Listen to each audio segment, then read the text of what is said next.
Hello, hello. Welcome back to our weekly astrology podcast where we light our candles, we grab our blankets, we get cozy, and we talk all things cosmos. I am your host, astrologer, and coach, Sarah Posh, and this week brings us to our episode on the Leo full moon, our horoscope and tarot card reading for each rising sign.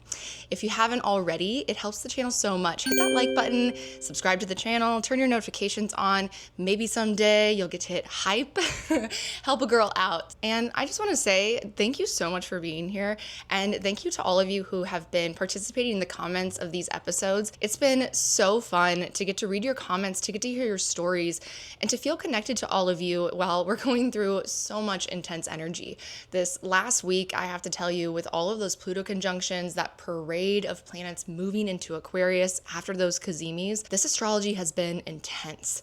It's been cathartic, and it's been deeply challenging. Am I alone here? Raise your hand if you had to bite your tongue once or twice or assert a boundary in a new way that felt really uncomfortable. There's been a little bit of shakiness, but it's kind of like when you're holding a yoga pose and you can feel your muscles shaking. That's actually the sensation of new strength growing. So we've gone through the Pluto gauntlet, and now this Leo full moon is bringing us to this culmination point in the Capricorn new moon cycle. This is also tying us back to the Leo new moon that happened on July 24th, 2025. And this is the last lunation until we're officially in eclipse season. So grab your blankets, get cozy, because there's a lot to cover in this Leo full moon, and the energy moves from the depth and challenge initiation of Pluto. Now we're moving into the shock and disruption of Uranus. With that, let's go ahead. Let's jump into the Leo full moon. So as always, before we go into each rising sign horoscope, we're going to talk about the overall astrology of the Leo full moon chart and the theme of the transits that are happening during that full moon week. It's one theme, kind of one note, if I'm being totally honest, and that is, like I said earlier, it is Uranus. Uranus is the planet of shock and disruption, the planet that does not wait until we're ready for change. And because of these Uranus activations happening during the Leo full moon week and baked into that Leo full moon chart, that means that this full moon across the Leo Aquarius axis is also getting that T-square from Uranus stationing direct at 27 degrees of Taurus. So we'll definitely weave that theme into all of your rising sign horoscopes. And I want you to just keep that in mind as the backdrop of the initiation, the culmination, the peak clarity that's coming and pushing us into some big change. So this full moon week starts on Sunday, February 1st. Rabbit, rabbit. If you don't know what that means, look it up. If somebody tells you that on the first day of the month, it means good luck. So good luck to you. Good luck to us. After that Leo full moon, we're going to have Uranus stationing direct, like I said, at 27 degrees of Taurus on Tuesday, February 3rd. By that time, the moon has shifted into Virgo. So we've got a nice trine coming from the moon to that Uranus in station. And I just want to remind you of some dates. So Uranus has been retrograde since September of 2025. And this is marking the beginning of the final end of Uranus in Taurus.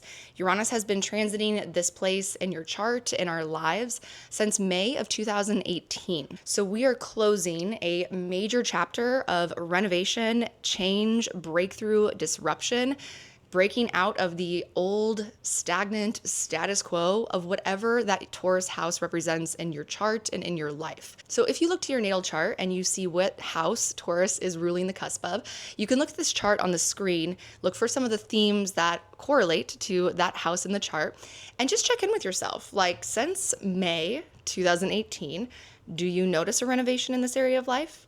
Have you been participating and going with the invitation for some big change or disruptions?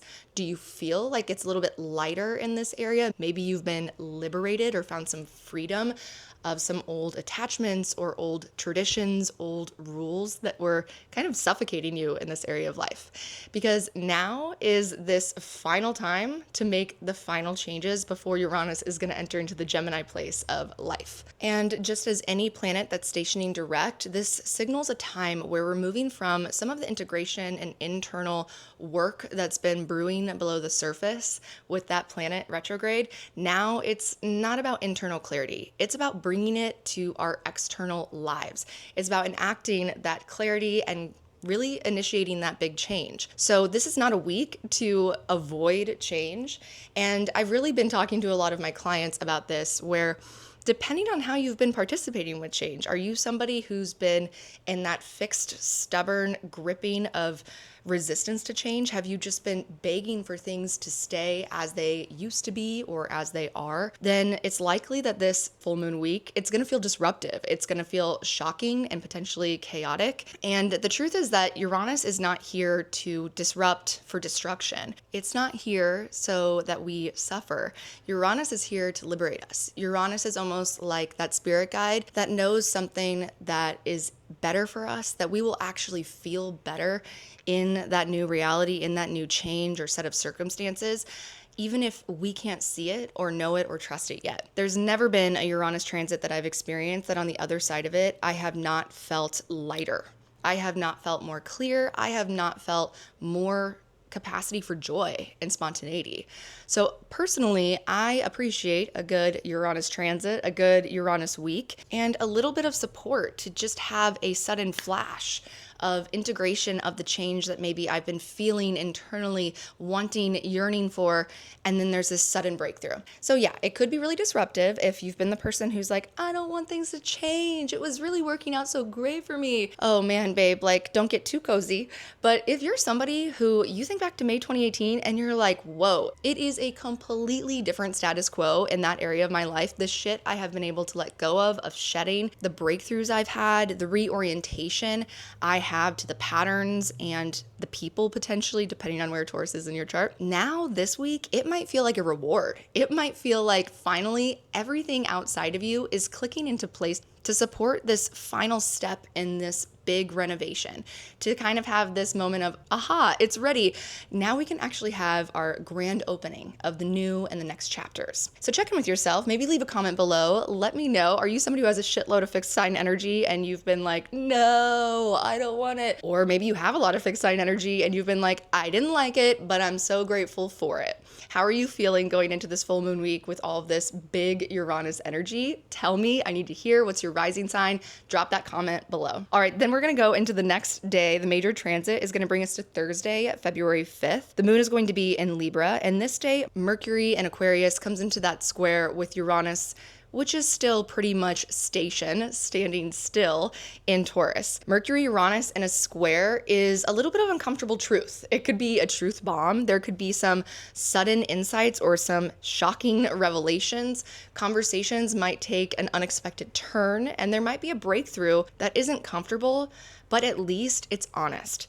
If there's anything this full moon week is screaming at us, it is that it is time for clarity that's not convenient. We need clarity that is coherent. So Mercury is going to bring that out through our conversations, our communication, and it's going to help us assert our decisions with a little bit more freedom to be not just honest with the people that we're in negotiation with or communicating our decisions with, but also honest with ourselves. So there's a little bit more confidence to trust yourself, to be honest, and to make decisions from a place that aren't coming from any fear of disappointing somebody else or any sort of pressure, or again, that energy of feeling like suffocated by the noise or the voices, the pressure, expectations of anything outside of yourself. This is about being real, being true, and leaving a little bit of space for grace. If the words come out maybe a little bit sharp, we might need some extra tools in our tool basket to resource us for our conversations this week, knowing that what we say might shock somebody, might throw somebody off, destabilizing the relational ground that we're standing on. It's not our job to fix their feelings, but can we hold the space for everybody's feelings to be valid, to coexist without collapsing our truth? That's going to be a big thing for this Mercury Uranus. And then of course, because Mercury and Venus are holding hands, traveling side by side right now, they just had that conjunction last Thursday, January 29th. So Mercury squares first, and then on Sunday, February 8th, the moon's going to be in Scorpio and Venus is going to make that exact square to Uranus. Still pretty much stationed, so still in a lot of holding power, which tells us, here we go, another major pivot. This time we're talking about Venus. And with this being a waning square in the cycle of Venus and Uranus, as well as the moon approaching that waning square in Scorpio in its most uncomfortable place, and honestly, its most honest. This is a day where there is unexpected relational honesty. There might be a sudden shift in our relational dynamics or maybe long-standing karmic contracts when it comes to our relationships or the people that we're committed to, maybe even the people that we're in some sort of business partnership. Negotiations are on the table and they're ready to change. There's a shift that Venus is forcing us to acknowledge and assert around what actual healthy equality and fairness is when it comes to relationships. So there are relationship truths, there are value realignments, there are some wake-up calls when it comes potentially to our desires or even like our financial relationship, our relationship to money and values and the things that we're invested in.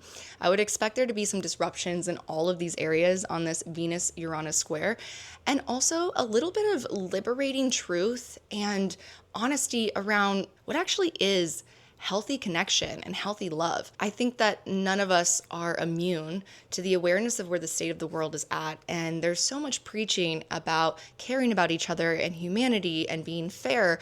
And I feel like when we get to that Venus square Uranus, there's going to be some beautiful poetry written, maybe some beautiful speaks or showcases of group activism that are ready to stand up, take a stand, and come together to confront the dishonest forms of connection, of love, of care. So there might be something collectively, there might be something personally, but this is a moment for you to get really clear about what you value, what you believe when it comes to what's fair, what equality means when it comes to connections and relationships, so that when we get to that square between Venus and Uranus, you can enact and embody your truth. You can have that clarity and coherence and confront the status quo that just isn't truly working, it isn't truly fair, and maybe be a little bit of chaos. Create a little bit of chaos in the name of true love, in the name of safe and healthy connection for all. So obviously this week is not boring. This week is bold, maybe a little bit audacious,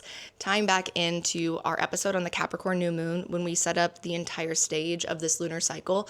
If you'll remember, I talked about the third part of the Capricorn lunar cycle storyline, which is tectonic shifts. So this is the week where if we've been avoiding change, if we've still been living with our head buried in the sand, it's going to feel disruptive. There's going to be a pressure and a little bit of a push into necessary change. And this pressure isn't here to punish us. It's actually here to expose what can no longer support the future. And also, it's not a week that's forcing us to rush to any conclusions or rush to rebuild the things that might break down. This is a week where clarity is creating new space, where things that are not going to work, and if they collapse, if this pressure point brings that change through a little bit of the demolition, then let the things fall, let the space open, and then wait for those eclipses to come to reorganize reality, to bring us into that new operating reality that we talked about as this final leadway into that Aquarius solar eclipse coming in later February. And remember, this isn't something that needs to be forced.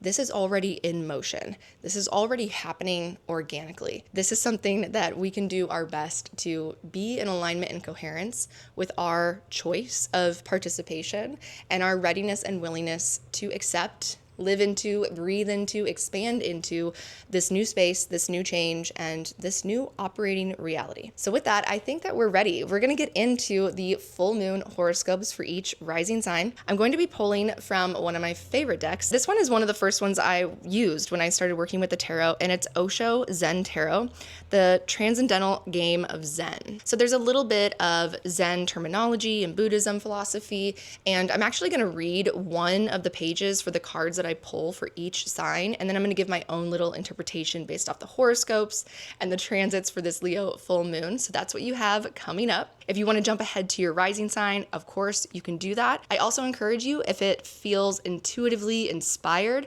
go ahead and check out your sun and maybe even your moon sign. And don't forget to comment and tell me your rising sign. I'd love to hear what resonates and what you take away from these readings or your favorite part of this horoscope episode, because in a way, we are building this channel together. And I'm loving the community that's already started. Again, thank you for being here. All right, everybody, let's go ahead. Let's jump in. We're going to start with our first, always, Sagittarius, Aries, and Aries rising. All right, Aries, this Leo full moon, it's happening in your 5th house. This is one of the Dharma houses that has to do with our purpose and our creative potential. The 5th house is the place that is all about what lives inside of you that has this urgency to come from within and come into form without. So some of the things we associate with the 5th house are children, creativity, and creative projects, especially those creative projects that take a little bit more time away from an audience in your own creative container, your own solitude and space of tapping into the deeper creative process. Also has to do with things like pleasure and joy. And what I think this Leo full moon is doing for you, Aries, is it's bringing this illumination into the big growth and self-empowerment you've had around personal pleasure. Has there been this theme that you've been living through that you can look back to late July 2025 and recognize a shift, a deeper sense of connection, empowerment, and also this desire to reclaim pleasure for yourself? This full moon opposing all of those planets in Aquarius right now, including Pluto, it's creating this tension and polarity, showing you this climax point and showing you this turning point of growth connected to the relationship between your 11th house of communities, the bigger networks, and also our friends, our allies, our benefactors.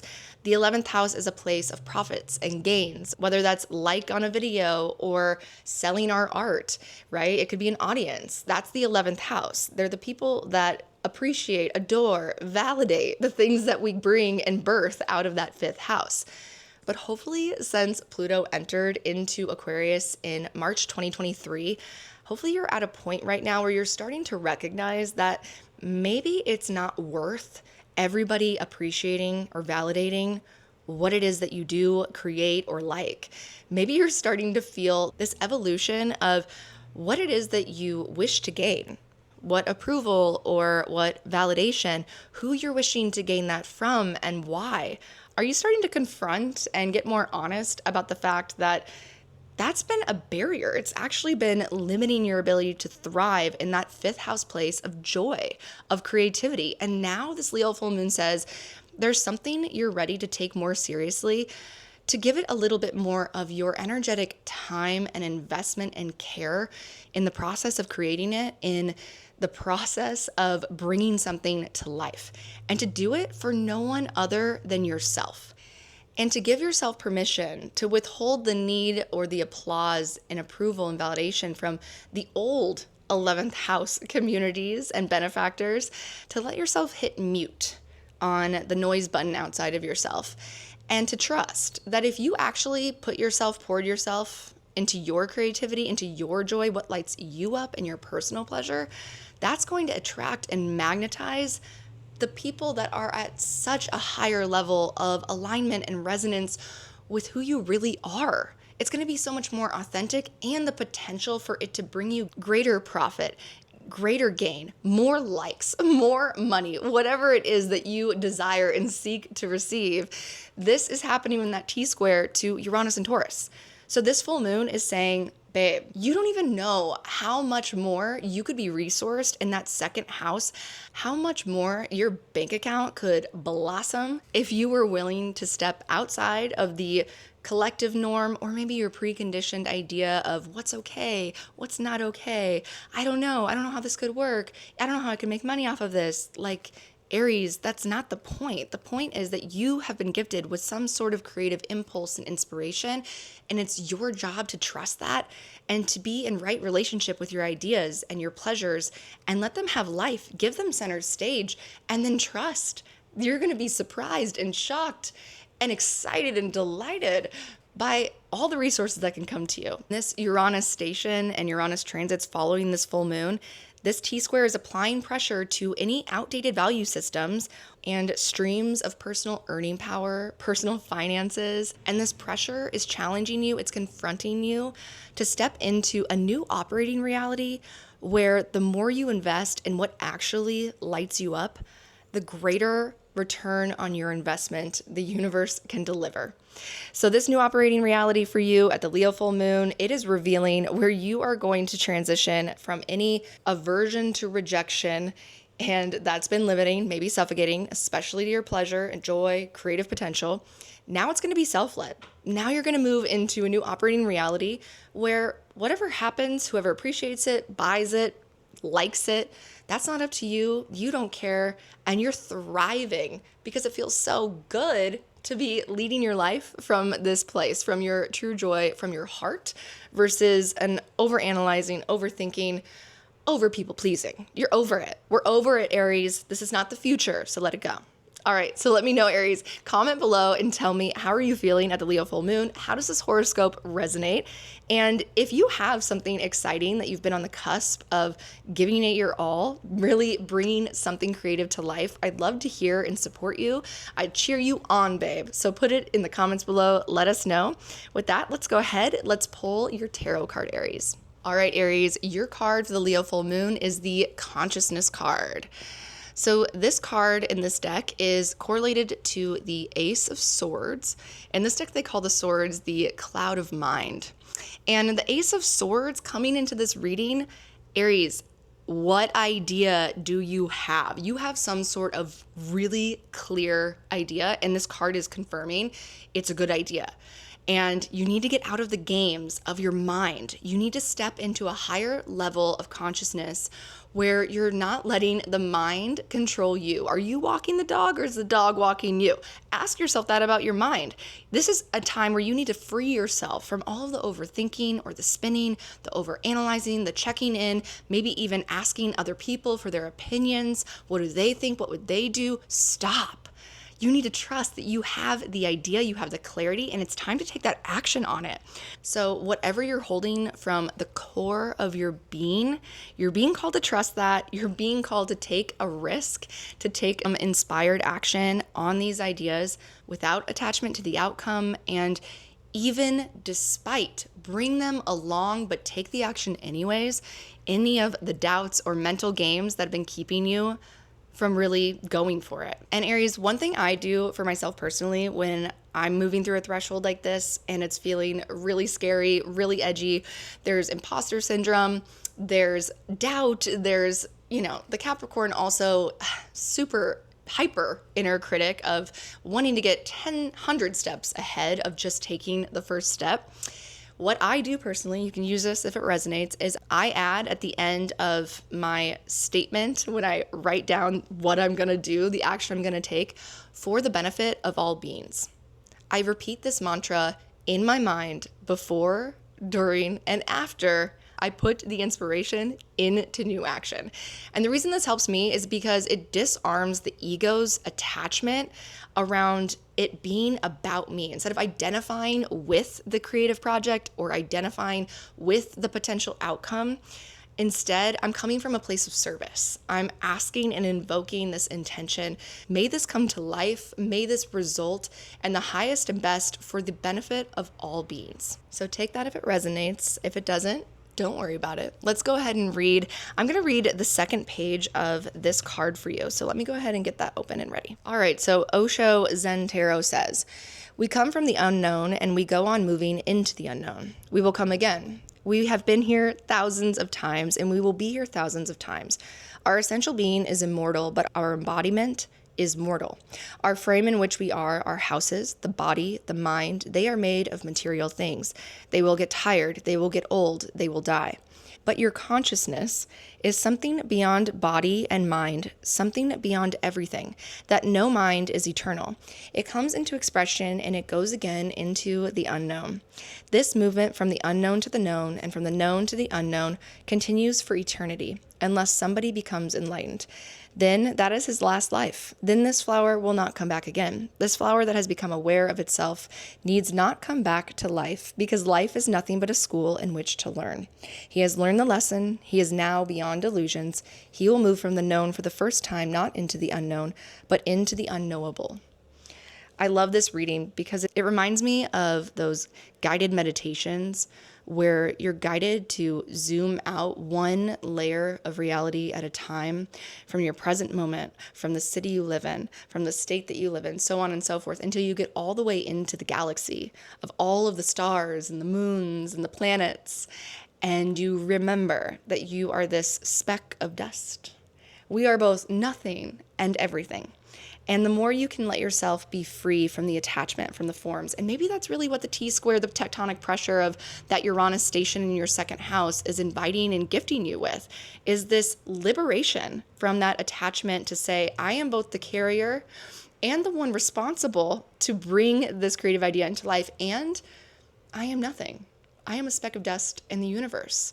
Maybe that relieves the pressure valve a little bit that you've been having on yourself that's been preventing you from taking that inspired action. Let me know in the comments, Aries, how did this reading resonate? And are you going to do it? Are you going to take the inspired action? Tell us in the comments and we will cheer you on and hold you accountable. We will like your bold, audacious courage. All right, thank you, Aries. Let's go ahead. Let's get into our next sign. We're going to Taurus and Taurus rising. All right, Taurus, this Leo full moon for you is happening in your 4th house of home and heart and hearth. This full moon is connected to some big change that's been happening, that's been brewing since that Leo new moon on July 24th, 2025. A little bit more self-empowerment, maybe a turning point or culmination point of that empowerment of emotional honesty with yourself and also with the rest of your life and your to-dos, obligations, relationships. The 4th house is this moksha house. It is the lowest point in the chart and in the self. It is our deep internal landscape and emotional feelings and needs. It also has to do with our family karma, our ancestry and lineage, and our place of dwelling, our actual home that we come back to every day, every night. And this foundation of self, this 4th house full moon, it's sitting in this polarity with your 10th house of Aquarius. So Pluto's been here since March 2023, and now we've been having all of these planets activating that Pluto with the conjunctions last week, and you're being called to recognize or reach a turning point that has new clarity around the tension, imbalance, or shifts that are happening in relationship to career, to the place of fame and fortune, of public recognition. The 10th house is our profession. It is our legacy. It is the ambitions that we have and the achievements that we're moving towards in our life. It can also have to do with responsibility and leadership on a more collective or public sphere.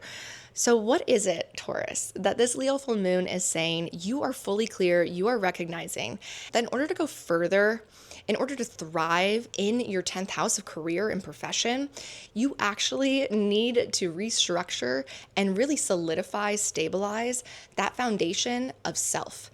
You're ready to be bold and audacious around saying, if it doesn't truly take into consideration my deepest needs, desires, and feelings, then it's not worth the climb. It's not worth the recognition or the promotion.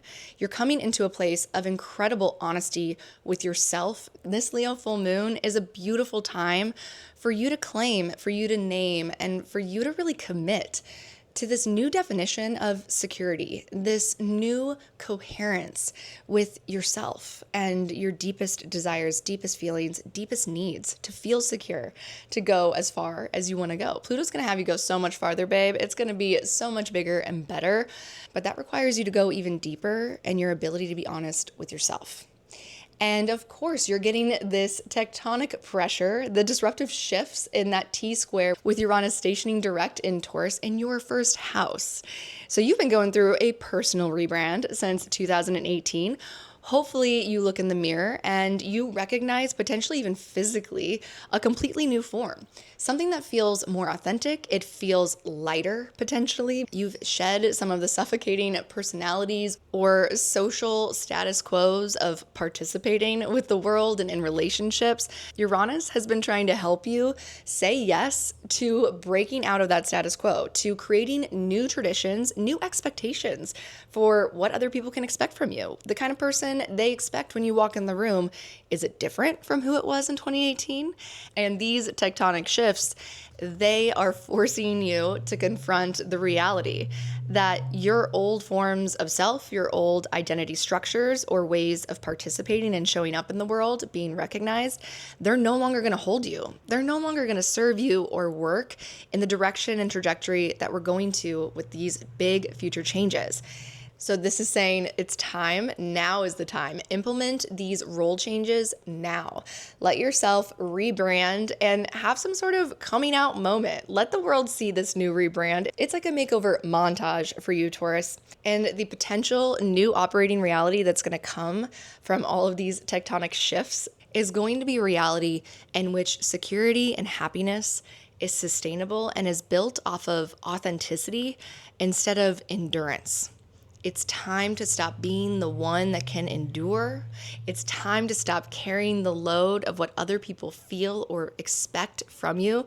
Now's the time to put your feelings and needs authentically in front and center of all of your decisions and all of your changes and all of your commitments, especially when it comes to the career trajectory and the professional world for you. All right, with that, let's go ahead. Let's pull your tarot card for the Leo full moon. All right, Taurus, you got the healing card.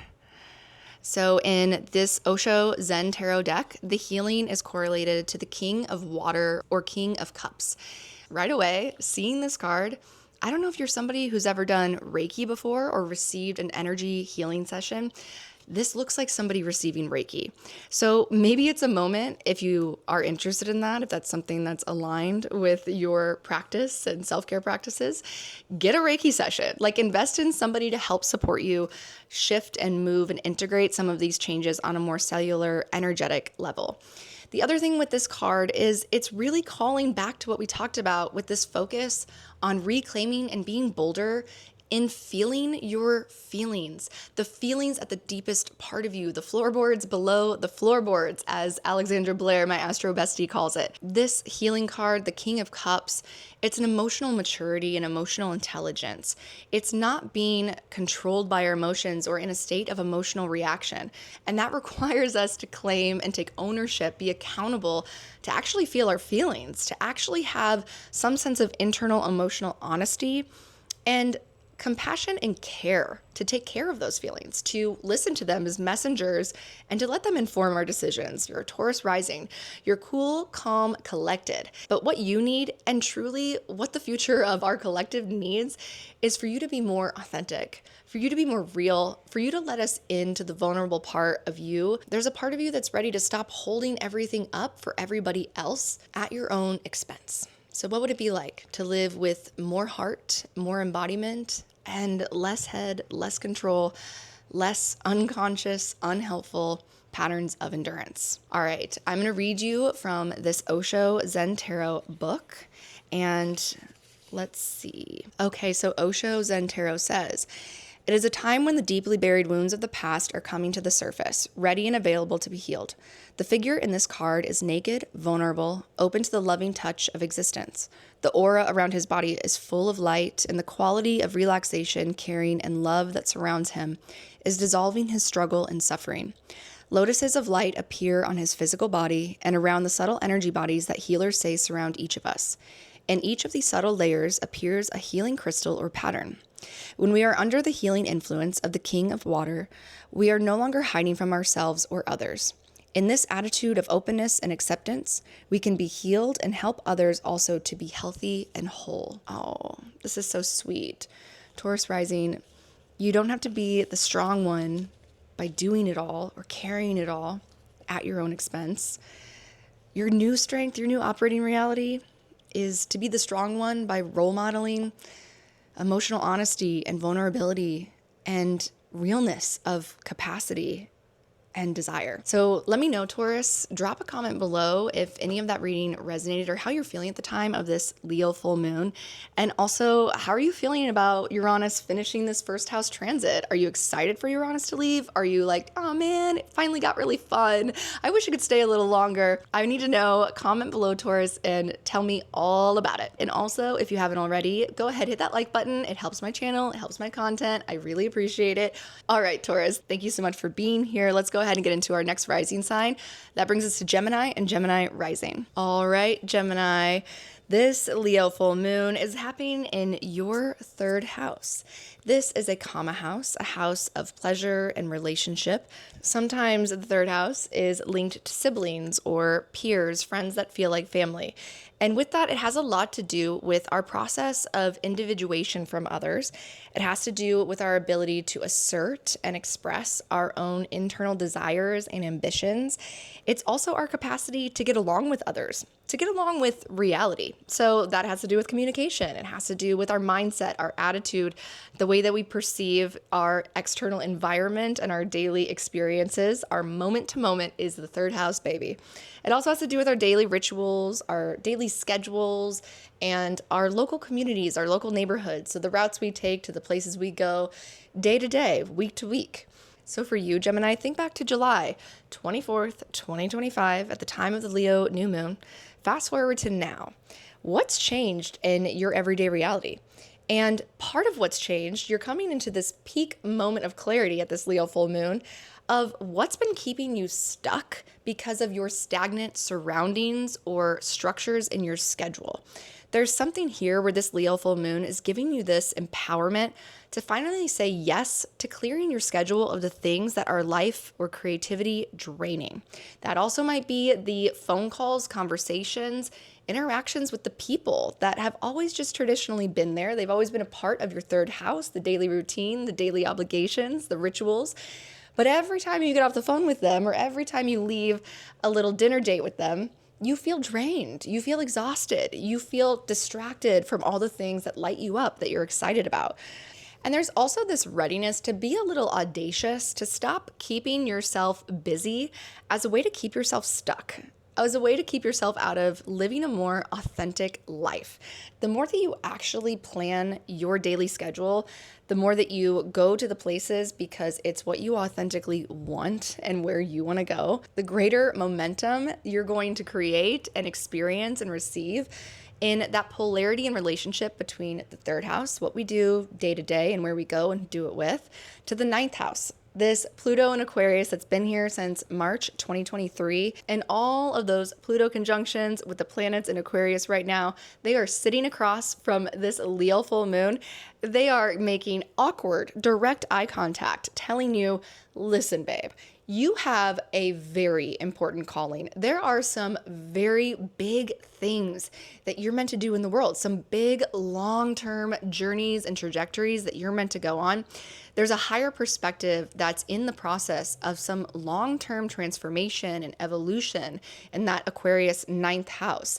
And you're just starting to wake up to that. You're just in the beginning stages of that process. But this full moon is saying, yes, and these are the pieces in my everyday that are blocking or preventing greater momentum and greater joy in the process and the pilgrimage of moving towards those ninth house dreams and destinies. Hopefully, you're getting a better, deeper connection and definition of your personal purpose. That's the long-term aim. That's the ninth house trajectory of purpose. And this Leo full moon is saying you're ready to match your third house daily efforts, conversations, relationships, and even day-to-day direction to what it is that ninth house is calling you towards. You're ready to stop wasting some arrows in your ninth house aim. And then, of course, we've got the T-square with Uranus, babe. So you're getting this tectonic pressure from Uranus stationing direct, beginning the end of this transit in Taurus in your 12th house. There is some sort of lightning bolt of clarity, this undeniable recognition of some of those unconscious patterns, those things that we carry from the past, the baggage that distorts our ability to participate consciously in moving ourselves forward in a clear, conscious, coherent direction. You're going to get a chance to break free from some of that. There's going to be a potential breakthrough in that 12th house. And more than any other sign, I feel like this is really going to feel or give you that sensation of releasing a burden, releasing a weight, especially a psychic weight or an emotional weight that maybe you didn't even realize you still had in the trunk of your car that you've been driving around with for years, your whole life maybe. So be open to seeing something about yourself or about your patterns and the baggage or the things from the past that you might still be carrying, and be willing to trust that there's an opportunity for you to let that go, to enter into a new operating reality where you're traveling lighter, you're traveling more authentic and free from the weight of expectations of others or from the other obligations that other people might be projecting onto you or asking for your time and energy. This is time to give your schedule back to you. It's going to get light. It's going to get fun. Okay, Gemini, that's your horoscope. Let's go ahead. It's time to pull your tarot card. All right, Gemini. Your card for this Leo full moon. I love this. Oh my God. It is the laziness card. So in this tarot deck, the laziness is the 9 of water or 9 of cups. In the traditional tarot, this is a card where we have the single man sitting with his arms crossed and sort of that rainbow of 9 full cups over him, which can have a lot to do with enlightenment, wishes come true. What's interesting is that in this deck, the energy of the 9 of cups and water is a little bit different.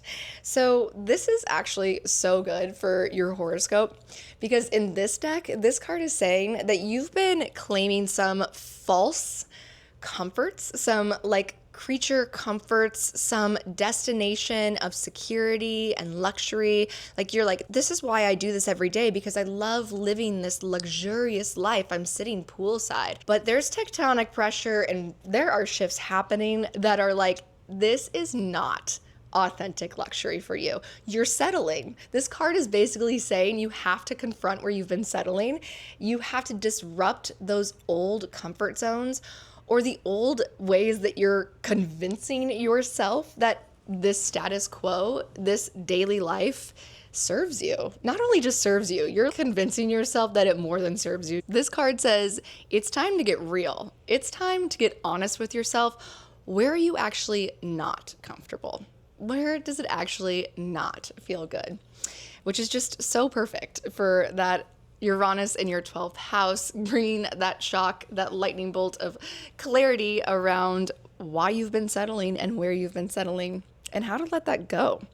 Okay, let's go ahead and read page 2. Okay, Osho Zen Tarot says, Gemini, laziness. When you are lazy, it is a negative taste. You simply feel that you have no energy. You simply feel dull. You simply feel sleepy. You simply feel dead.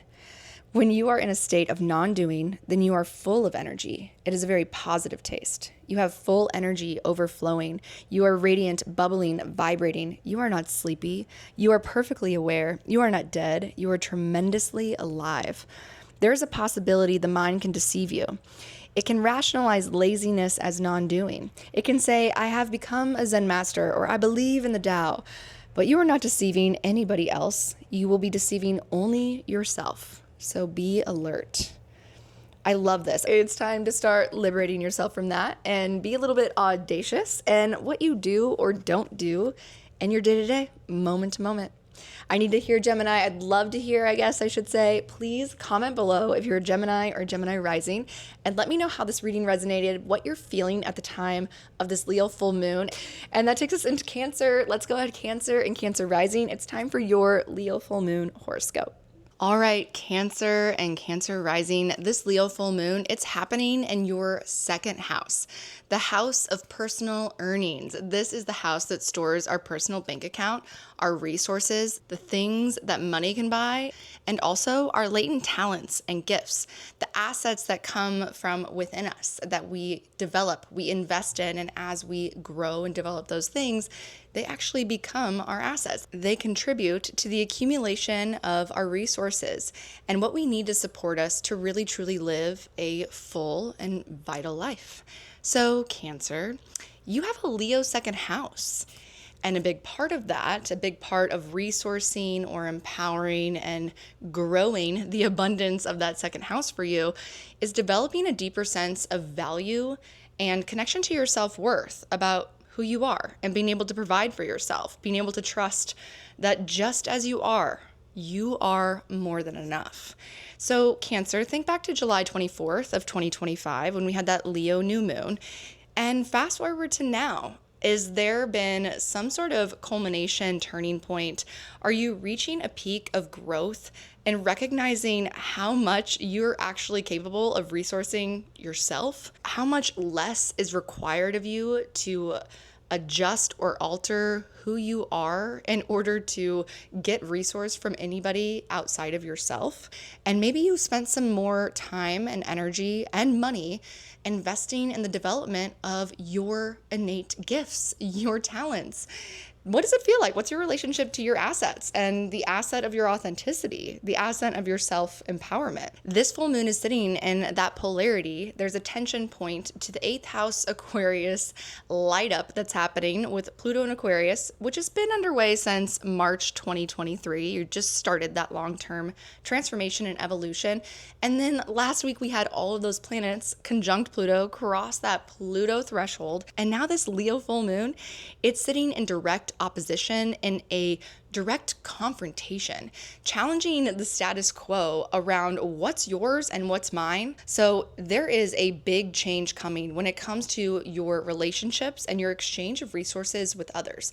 The 8th house is also one of those really messy parts of the chart and of life. It is the place of karmic entanglements and the place where we can go into debt with others, but also we can go into a state of inheritance. The 8th house is as much receiving as it is letting go. But this full moon, it's saying you're ready to bring some sort of old karmic contract or unconscious agreement of exchanges with others to a close. You're ready to set a new standard in the terms of your agreement, and part of that comes from you owning what you're bringing to the table in a much bigger, bolder way. And of course, we can't forget that this Leo full moon is giving you that T-square, that tectonic shift in pressure from Uranus stationing direct in Taurus in your 11th house. The 11th house is the house of profits and gains. It is the house of our future ambitions, our goals, our wishes. It is our larger communities or networks, our friends, our alliances, our benefactors. So there is something happening, a shakeup, a disruption, a change that's ready to move forward in your 11th house of friends and allies that's empowering you to assert this new standard of your terms of agreement and exchange. You're coming to the conclusion of this Uranus and Taurus transit. It started in May 2018. So think, what's shifted? What's been disrupted when it comes to your relationship to your alliances, when it comes to your belief and your faith, and also your commitment to what it is that you aspire to bring to the future, what it is that you're driven to bring into our collective world, and what new groups of people or introductions have happened that have opened your capacity to trust that you don't have to rely on the same old friends, allies, dependencies. So as this full moon and tectonic pressure coming up throughout the week, it's exposing where your worth has been tied to insecurity. Maybe that's because you were surrounding yourself with the wrong people who weren't mirroring back your true value, your true capacity to succeed. And there's going to be this supportive destabilization around any dynamics that just no longer truly align with your clear values. If it's not coherent with your true values and your integrity, it's got to go. They got to go. And you're ready. I can feel it for my Cancers. I know that you guys have been doing the work. Jupiter's been pushing you to heal and evolve your capacity to take up more space, and that also supports your second house. Jupiter's going to be coming into that second house next for you in 2026, so this year. So all that hard work, it's going to pay off. All of that self-validation, valuing of yourself, starting to really believe that who you are is more than enough, and what you bring to the table doesn't require you to engage or really work with and participate with what's toxic.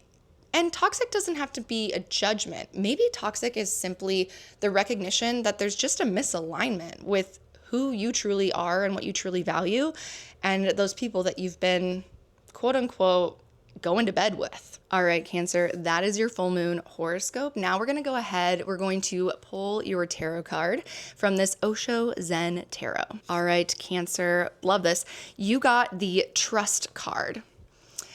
So the Trust card in the Osho Zen Tarot is also associated with the Knight of Cups. And in this deck, it's really about this bungee jump without cords. This is like skydiving without a parachute. So trust, you are being encouraged, pushed, called in to take a big leap of faith. And for me, this feels like this Leo full moon is saying, I can do something like that. I can take that big leap of faith because I have a whole new self-definition and relationship to what it is that I can do for myself. Like I can trust myself. So there's this new resource of self-trust I'm feeling for you, Cancer. And that trust is giving you permission. It's giving you courage and confidence to continue, because I know you've been doing this, but continue to step into zones that are not comfortable, zones that are not known, which is not a Cancer's favorite thing to do, right? We know our Cancers love their zones of comfort, but you're kind of like, I feel suffocated in the old comfort zones. You're ready. You're ready for this change. You're ready for this leap of faith. And I also feel like because it is the Knight of Cups in traditional tarot, I'm kind of feeling like there's also this waiting for a knight in shining armor to come and rescue me. That's coming into a demolition. That's totally feeling like that's going to be a huge part of the demolition theme of these Aquarius Leo eclipses in a supportive way. It's actually when you stop waiting for that knight in shining armor, that's when you activate the creative potential to resource yourself to get those ROIs that are so much bigger, to reclaim your own ownership and the ability to provide an even richer, more than enough, abundant state of life, resourcing, and wealth in so many more ways than just material. So let's go ahead and read what the Osho Zen Tarot has to say for you, Cancer, about this trust card. All right, so Knight of Water, trust. Don't waste your life for that which is going to be taken away. Trust life. If you trust, only then can you drop your knowledge. Only then can you put your mind aside. And with trust, something immense opens up. Then this life is no longer ordinary life. It becomes full God or goddess, overflowing. When the heart is innocent and the walls have disappeared, you are bridged with infinity. And you are not deceived. There is nothing that can be taken away from you. Love that part. That which can be taken away from you is not worth keeping. So good for the 8th house. And that which cannot be taken away from you, why should one be afraid of its being taken away? It cannot be taken away. There is no possibility. You cannot lose your real treasure. So good. Non-attachment and complete surrender disarms all of that self-doubt or all of the projected threats. You know, maybe you're in some like actual toxic engagements and agreements, and there's been a threat that's been projected onto you. This Leo full moon is like, you can be totally free from those threats if you do the Pluto work and you dig a little deeper in that state of surrender and you leave it at the altar. You say, take it, let it be gone, because deeply, deeply I trust. My real treasure, it cannot be taken. So good, Cancer. How did that reading resonate? I want to hear from my Cancers. Comment below and tell me how you're feeling at the time of this Leo full moon. And are you feeling excited? I mean, you might be the luckiest of us all. You got the Jupiter in Cancer, which was exalted in your first house. And then this year you get Jupiter going into your second house. So you are being uplifted, supported, resourced, and expanded to take up more space. Are you feeling that? Are you feeling excited to move outside of a comfort zone and take this leap of faith? I want to hear from my Cancers. Leave that comment below. I need to know. And if you haven't already, please hit that like button on this video. If you liked any part of this reading or you like any content on this channel, it helps my channel grow. It helps to support the work and the content creation. I really appreciate it. You can also subscribe if you really want and turn your notifications on. That way you're never going to miss when a new episode comes out. No pressure though. All right, Cancer, you do what's good for you and know that I'm going to love you anyways. Let's go on. We're ready. We're ready for our next rising sign. This brings us to Leo and Leo rising. All right, Leo rising. How are you doing? Babe, it's your full moon. We are celebrating you. We are putting you up on that stage in full illumination and glory. It is time to be celebrated. It is time to be seen. If there's anybody in the zodiac at this moment in time and our collective shit show, dare I say, that's happening, and that's only going to get, I don't know what it's going to get, but I know that my Leos right now, we need you. We need you to be the change, to embody true authentic, sovereign leadership. We need you to role model what true power looks like. Power that is not hungry for power over others, power that is truly anchored in motivation for the good of all. And if you're a Leo and you're feeling this and you're feeling inspired and called forward, oh my gosh, please keep roaring. Please keep taking center stage. I'm so excited to see. I know the Leos in my life that are ready for this, that are really connected to their integrity, to their values, and feeling this call forward and like feeling courageous enough and bold enough and audacious enough to be the change. It's been incredible. It's been inspiring to witness. And I just can't say enough. Like, you matter. We all matter. But Leo's like, damn. So this Leo full moon, it is culminating this cycle of growth that started for you back in July 2025. We had that new moon on July 24th. And so go all the way back to then. What was seeded at that time? What was started, initiated, maybe kind of churning below the surface around identity? This is a full moon in your first house.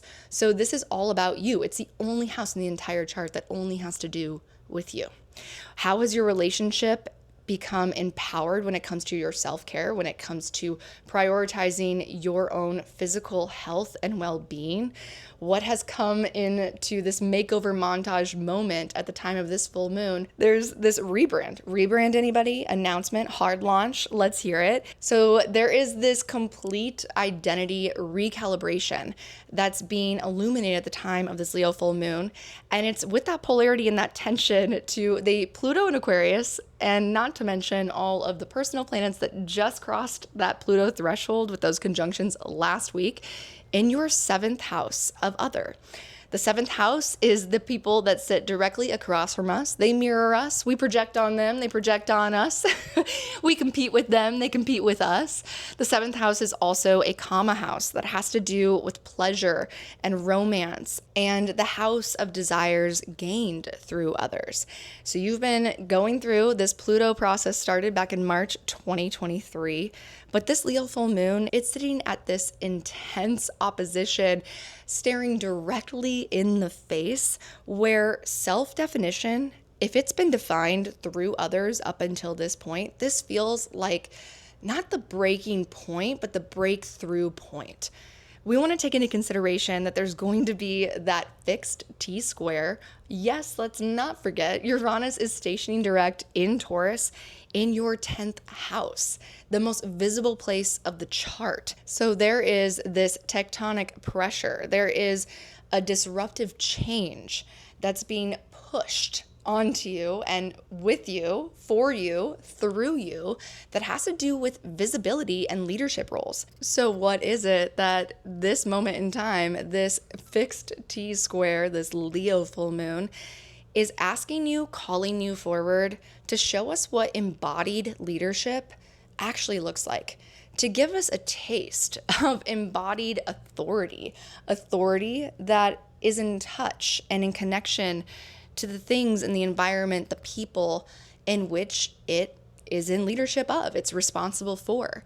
And how are your career goals going through this renovation process that started back in May 2018, but they're reaching this final moment, this final refinement of renovation.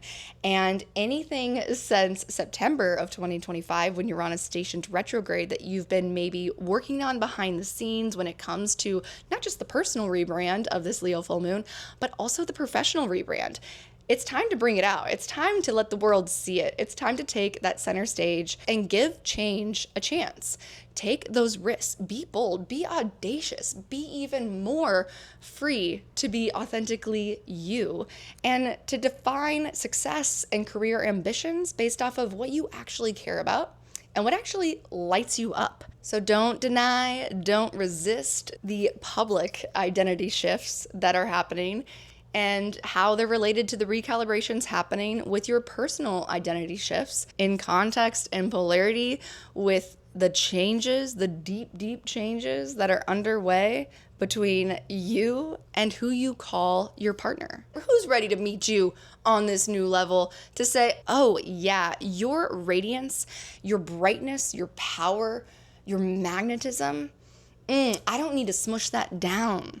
In fact, it lights me up. Like there's a whole new standard and potential when it comes to who you partner with and how they actually support the truest part of you. I just want my Leos to be happy. I just want you to lead your life and live it and enjoy it. We get the most from a Leo when the Leo is living from their joy, their authentic, uninhibited, true self and joy. So Leo, that's your horoscope for this Leo full moon. Be the change, be the joy, be the inspiration for all of us, but especially for you. All right, so we're going to go ahead. We're going to pull your tarot card, Leo. Are you ready? Let's do it. All right, for my Leos. Oh, my Lanta, it's so cute. Okay, you got the completion card, babe. So this card, it's actually the world card in traditional tarot. And so it is the major arcana. It is the final major arcana. It is a card of completion. It is a card of graduation. You have come full circle. You have done a full cycle and completion. And in this moment, it's like the final piece comes into place. And what I love is that I'm getting this message of realizing the missing piece that you've been waiting for to feel that sense of coherence, that sense of self-empowerment. It's actually been the piece that you forgot. You didn't need the people that you're partnered with or the people outside of you to hold that piece and put it into the puzzle. You've been holding that piece of the puzzle the entire time. Or maybe you're literally gonna knock on their door and say, knock, knock. Yep, I'll just take that piece. Thank you. There's a self-ownership here, and there's a self-ownership around the piece that you were compartmentalizing, or you were letting other people say, we just don't need this piece. Well, yeah, you do. And now you're getting it back and you're going to come to completion. And also, this is the Saturn ruled card in the traditional tarot. So this makes me think about the Saturn lesson, which is acknowledging that you don't have to wait to be more credentialed, that through your own life experience, the wisdom and experience you've gained is giving you the authority. It is the credentialing you need to claim the throne, to take the stage, to be that embodied authority and leader in your life, in your profession, in your relationships.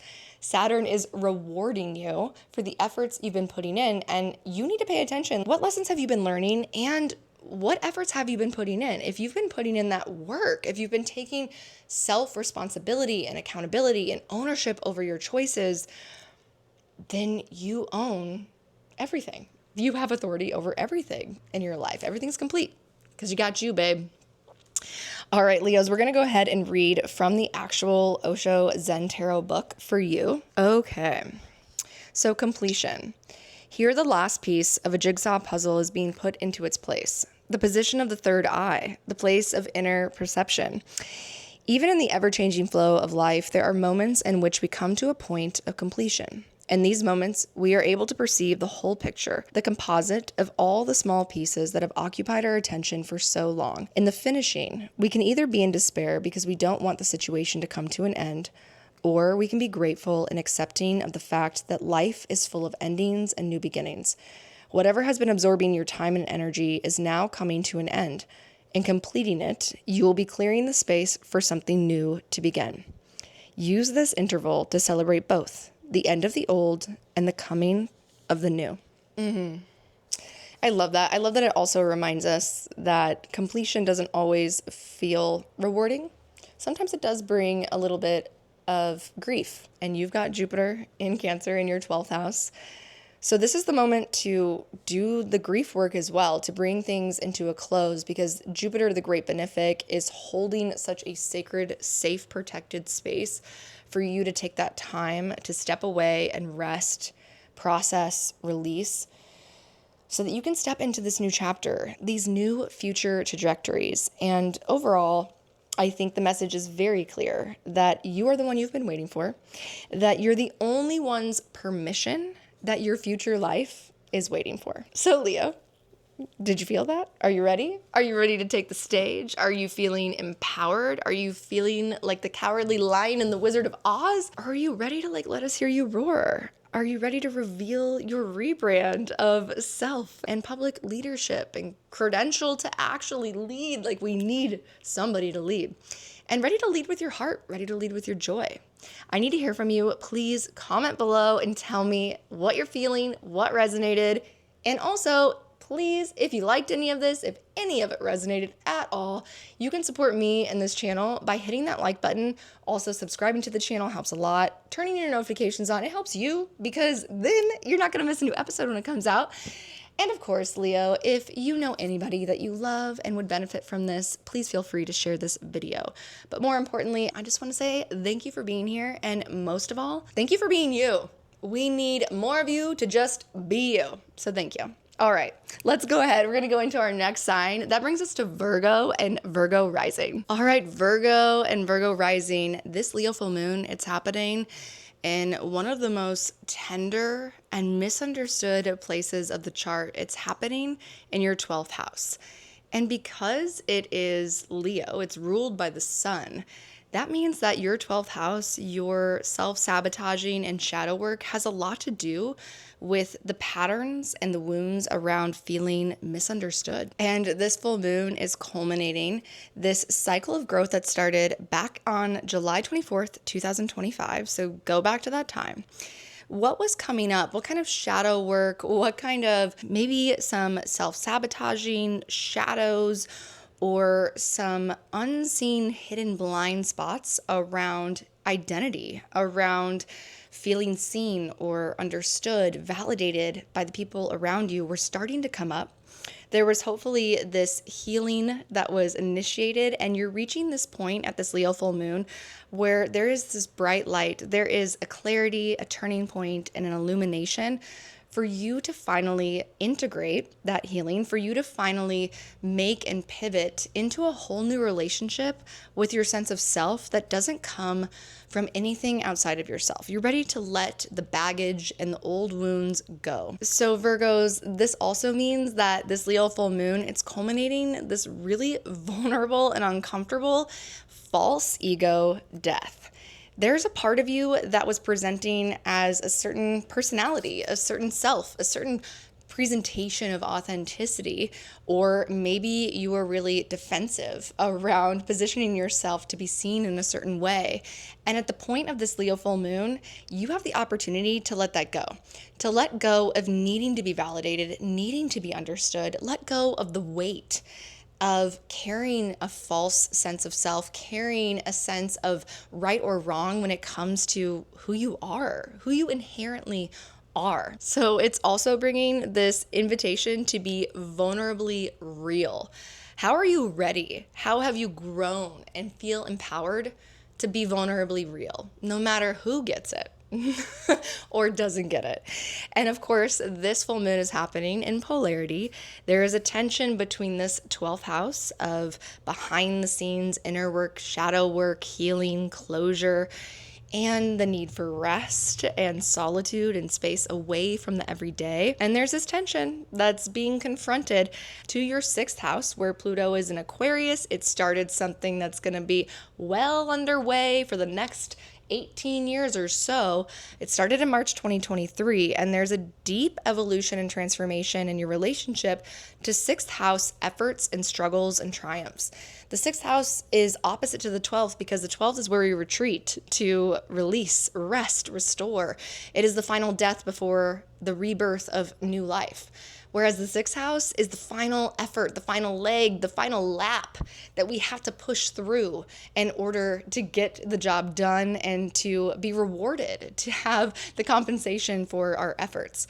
And so there is some sort of clarity, there is some sort of tension and breaking point, honestly, around you realizing that it's time to shed old obligations, old duties, old patterns around being the one that can endure presenting themselves as the false, perfect, quote unquote, version of themselves that will be accepted, enduring being the one that's holding everything together, but not really truly connected, or what it is that they're working for isn't connected to what they actually care about. Like, it's not actually lighting you up.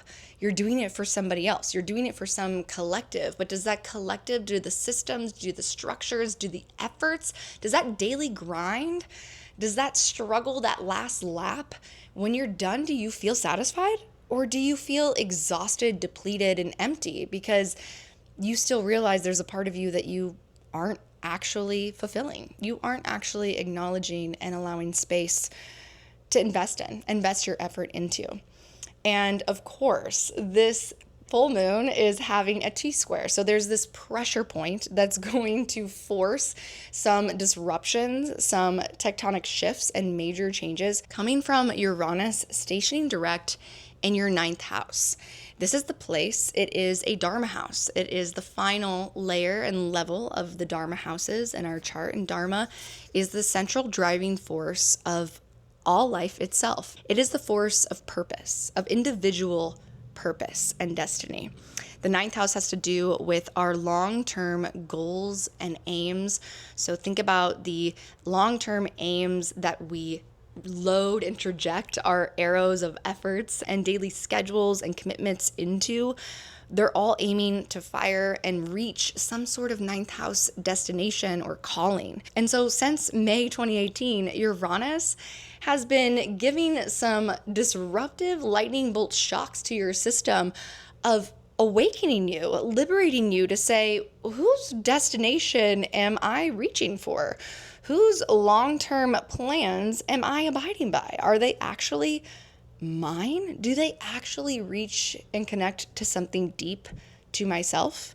And so right now you get this final chapter with Uranus stationing direct at this Leo full moon, having that T-square to the full moon and planets in Aquarius. Are you going to allow this tectonic pressure and demolition of any outdated limiting beliefs around what the right destination is, around draining your everyday efforts, your energy and resources in false rewards and false desires of some destination? Is it actually a moment where you can say, fuck it, I'm going to admit the destination I really want to go towards. I want to put everything I have into a destination that's calling me, that's so authentic, that's not going to please everybody. I mean, it might not please anybody, but what matters is that it pleases you. So Virgo, it's a moment of liberating yourself from any of the beliefs guiding your obligations or effort that are outdated. They're old rules. It's time to change the ground rules, and these need to be self-defined ground rules. You need to live and abide by the rules of honoring not only yourself and what's a true feeling and calling for you, but also self-trust, trusting that when you're fully yourself and you invest in what lights you up, what gives you life, what actually feels and ends in a feeling of satisfaction and triumph, those are the daily efforts worth your energy. Those are the last laps, the phases of endurance and struggle that are worth that effort and endurance. And that also means that you're going to be forced to confront and face some disruptions where there might have been some incoherence. There's some incoherence that's going to be showing its ugly face for you around where consistency is not matching the coherence of yourself, of this purpose, of the authentic role that you're claiming to be, to embody. If it's not real, if you're not being real, it's going to show. And it's going to be disruptive, whether that's an internal 12th house shadow work confrontation with your own internal shit that's getting in your way, or something falls apart in the day-to-day systems and obligations because you don't show up in the way that you've always endured showing up, which is a gift, honestly, because we all need you to just be real and be yourself.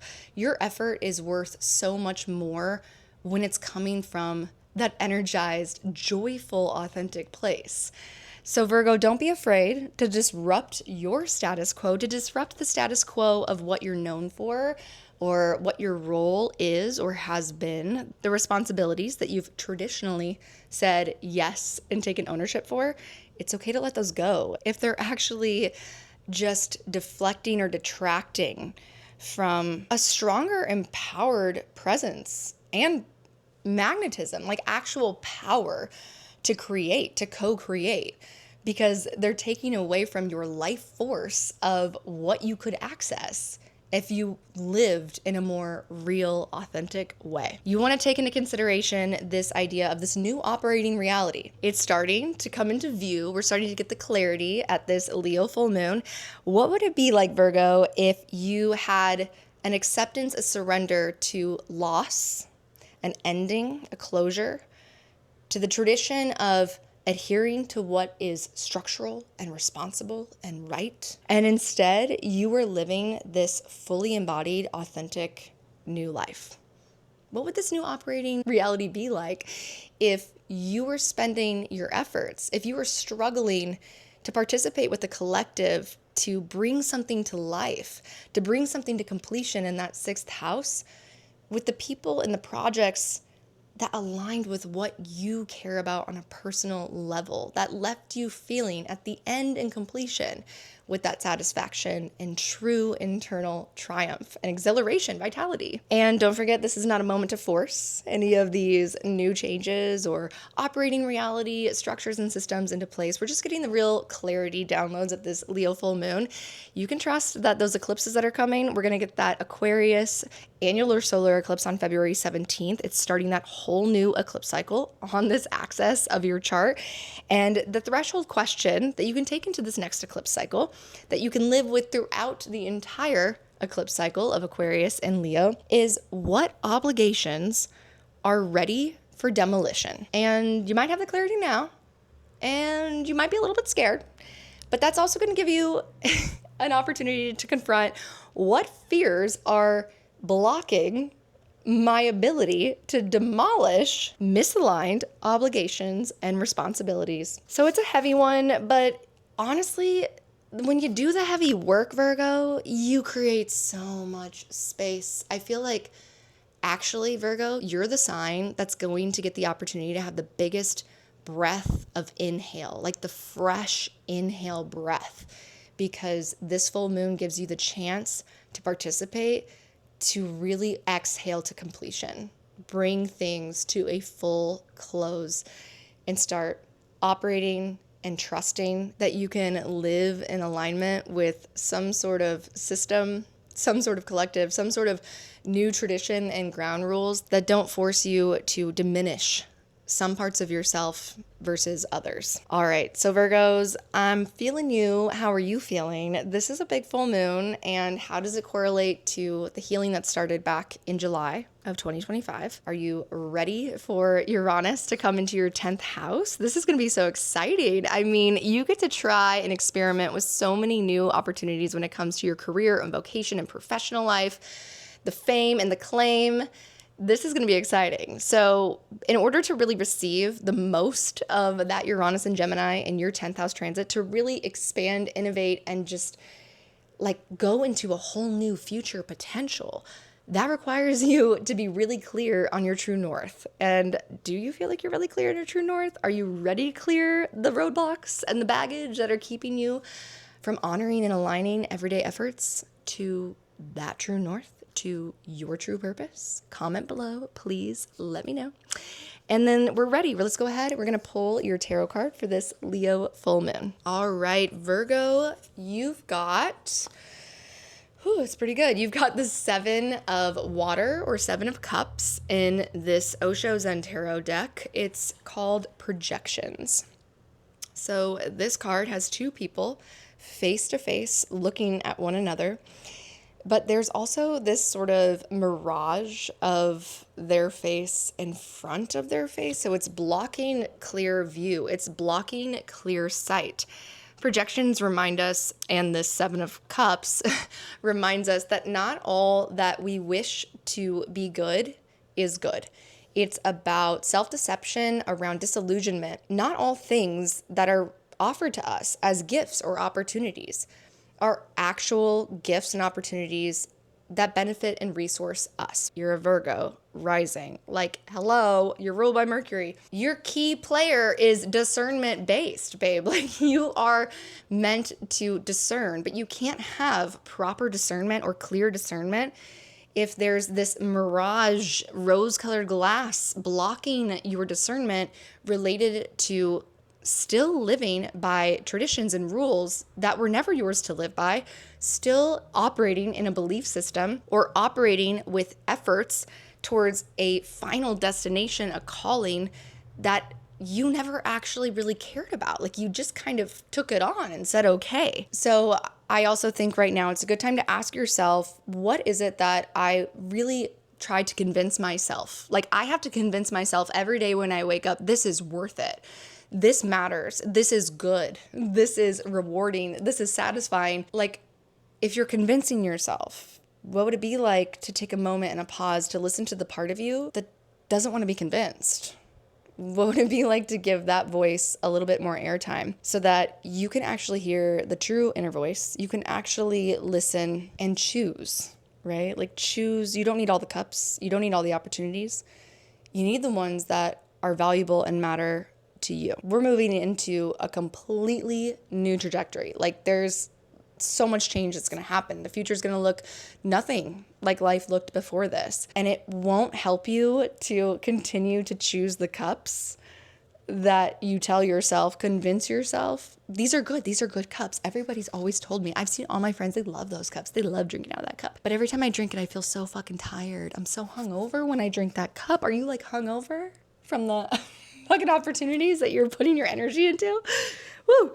All right, Virgo, let's go ahead and read one of the pages from the Osho Zen Tarot for you. All right, projections. The man and woman in this card are facing each other, yet they are not able to see each other clearly. Each is projecting an image they have constructed in their minds, covering the real face of the person they are looking at. All of us can get caught up in projecting movies of our own making onto the situations and people surrounding us. It happens when we are not fully aware of our own expectations, desires, and judgments. 12th house shit. Instead of taking responsibility for them and owning them, we try to attribute them to others. A projection can be devilish or divine, disturbing or comforting, but it is a projection nonetheless. A cloud that prevents us from seeing reality as it is. The only way out is to recognize the game. When you find a judgment arising about another, turn it around. Does what you see in others really belong to you? Is your vision clear or clouded by what you want to see? I also just want to add to that, it's not just what you want to see. I think it's also what you're afraid to see within yourself, right? Like, projections are also what happen when projections are rejection. So there's a part of us that we reject. It's the shadow work. And if you spot it, you got it. So there might be this culminating shadow work breakthrough moment that happens at the Leo full moon. Don't run from it. Don't hide from it. Don't run and hide from yourself. Remember self-compassion. Remember grace. Remember, we're all human. We all fucking have a 12th house. We all have baggage, babe. And you deserve to give yourself this chance to clean the mirror, to be able to truly see yourself, to see others, so that you can step into this whole new era of life where your discernment isn't clouded. All right, Virgos, I need to hear if you feel comfortable. I would love to hear how you're feeling. Please comment below if you're a Virgo. Tell me, how did this horoscope and reading resonate for you? If there was something that really stood out, I'd love to hear in the comments. And I'd love to remind you that every single part of you, no matter who does or does not understand it, or who has or has not historically understood it, deserves more love, not less. So Virgos, if you were truly in a mindset of believing that you are more than enough, that you are worthy to be loved and accepted and supported for exactly who you are, all the shadows and bullshit and all the good too, like, what would you do different? What would you give yourself permission to stop doing or start doing? I'm here for you, Virgos. Also, like, Virgos, this is kind of like this final push, labor push before this new life. And truly, like, there's so much good that's coming, but the only way for you to really access that is to really truly say, okay, this is mine. I can clean this side of the street. I can let this go. I can bring this to completion. I can give myself permission to open myself up to a whole new version of potential life and excitement and fun. You deserve it, Virgos. All right. Please comment below and tell me. Also, maybe like my video if you like this content. Share it with a friend. It helps my channel. It helps the channel to grow. It helps to support this content and this page. Also, you can subscribe to the channel and turn your notifications on. That way you're never going to miss when I'm here on Thursdays with a new episode. Otherwise, we are ready. Let's go ahead and shift into our next rising sign. We're up on Libra and Libra risings. All right, Libras, it's time for this Leo full moon horoscope. The full moon is activating the polarity, the tension point between the 11th house and the 5th house. The 5th house, where Pluto started a very long-term transformational process and an evolution related to creative potential, creative power, creative agency, personal pleasure and desire body. We had the Leo new moon on July 24th, 2025. There was something that was initiated at this point that was starting this cycle of change, of empowerment, of growth around creative authorship, around empowering the capacity for you, Libra, to express and share from a vulnerable, honest, authentic, fun, joyful, like pleasurable place, regardless of the likes that you got, regardless of the projected, perceived, expected audience that might receive it. It's a reclamation of creative agency, of creative authority. If you aren't doing something that's authentic to you, if you aren't creating from that true authentic place inside of you and letting us see that, then this full moon is going to illuminate that. This full moon's also going to celebrate where you have been doing that. So Libra, where have you come to this place of that creative agency, of feeling this new recalibration around social expectations or social approval and performing versus a personal pleasure and joy just for the sake of creating? And there's something about this Leo full moon in your 11th house, the 11th house that is the place of profits and gains from our relationship to collectives of people. So not just partnerships, but the networks, the friendships, the collaborations of faith and hope, and what it is that we want to create together. There's something here that's coming to this culmination, and it's saying that you will gain so much more support. You will gain so much more collaboration and camaraderie when you step even more into the power, the personal power of following your joy, of following your own creative process and creative self-expression. So this is also because of that Uranus station. Uranus is stationing direct in Taurus in your 8th house. That's creating this T-square, this tectonic pressure in connection to these breakthroughs, this disruption of the status quo of 8th house themes since May 2018. So look back to May 2018 and come full circle now. Like, what have you renovated? What have you liberated when it comes to your agreements, the terms and agreements that you come into when you come into exchange with other? Is there a freedom? Is there a spaciousness and a newness around your attachments, around your dependencies? Maybe there's been some work around codependency, around giving so much of your life force and your energy into dynamics and agreements and exchanges with people that were forcing you to stifle your true authentic self, your true authentic joy. This Leo full moon, square that Uranus in station in Taurus, this is the big breakthrough final renovation moment where you say, what would it be like to live in this new operating reality where the people that I was, responsible to commit to this agreement, I came to this agreement, we have this exchange, I've signed the dotted line, but what if that dotted line and those agreements and those exchanges and those people never required me to play small, to stifle a part of myself, to stifle the authentic expression of what makes me, like to stifle your weird. Your fifth house needs you to be weird, babe. It needs you to be the Aquarius on the edge of what's cool and uncool. Be the uncool until we all realize it was cool. That is so Aquarius, right? And this Leo full moon, this Uranus station, this is your final moment to feel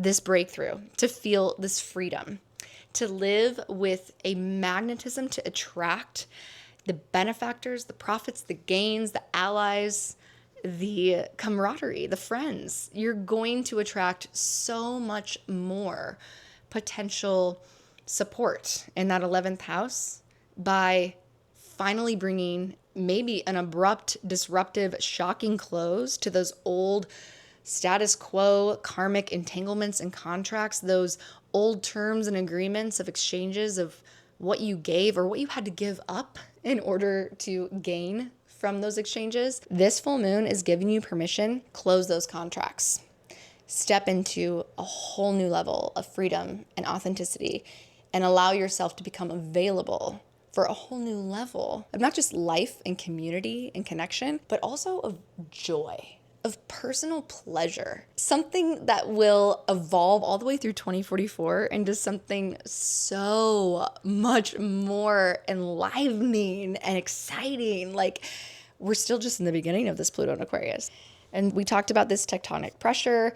We're exposing where the approval and the belonging that comes from the 11th, 5th house pressures outside of ourselves has required any kind of self-editing.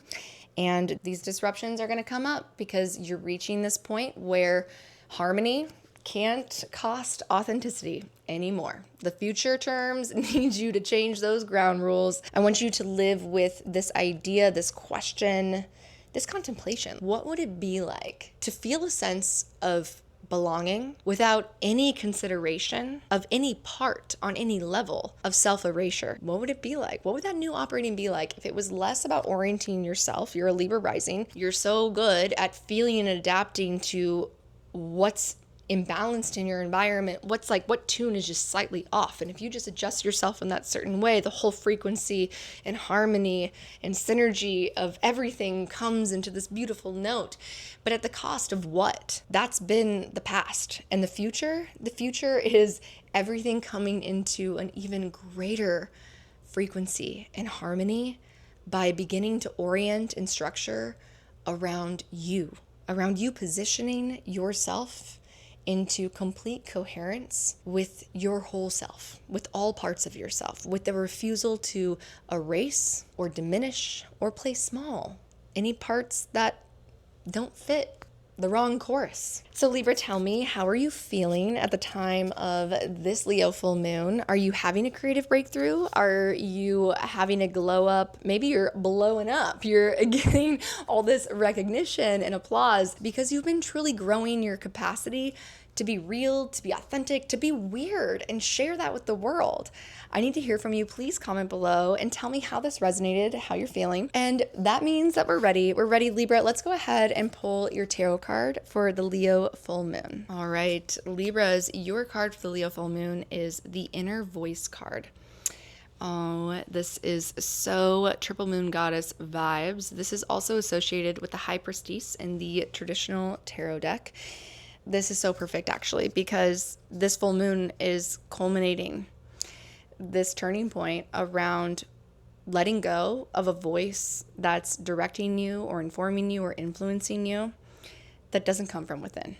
This is a card that's about really connecting to that inner truth within, the inner sovereignty and coherence of what truly is your own voice, hearing your voice, not just hearing and listening to yourself, because we're talking about all the stuff on the 11th, 5th house axis. This is also about expressing your inner voice, like letting that inner voice come through versus what you've been conditioned or patterned previously around what you believed or were made to believe is acceptable, is good, is worthy of listening to.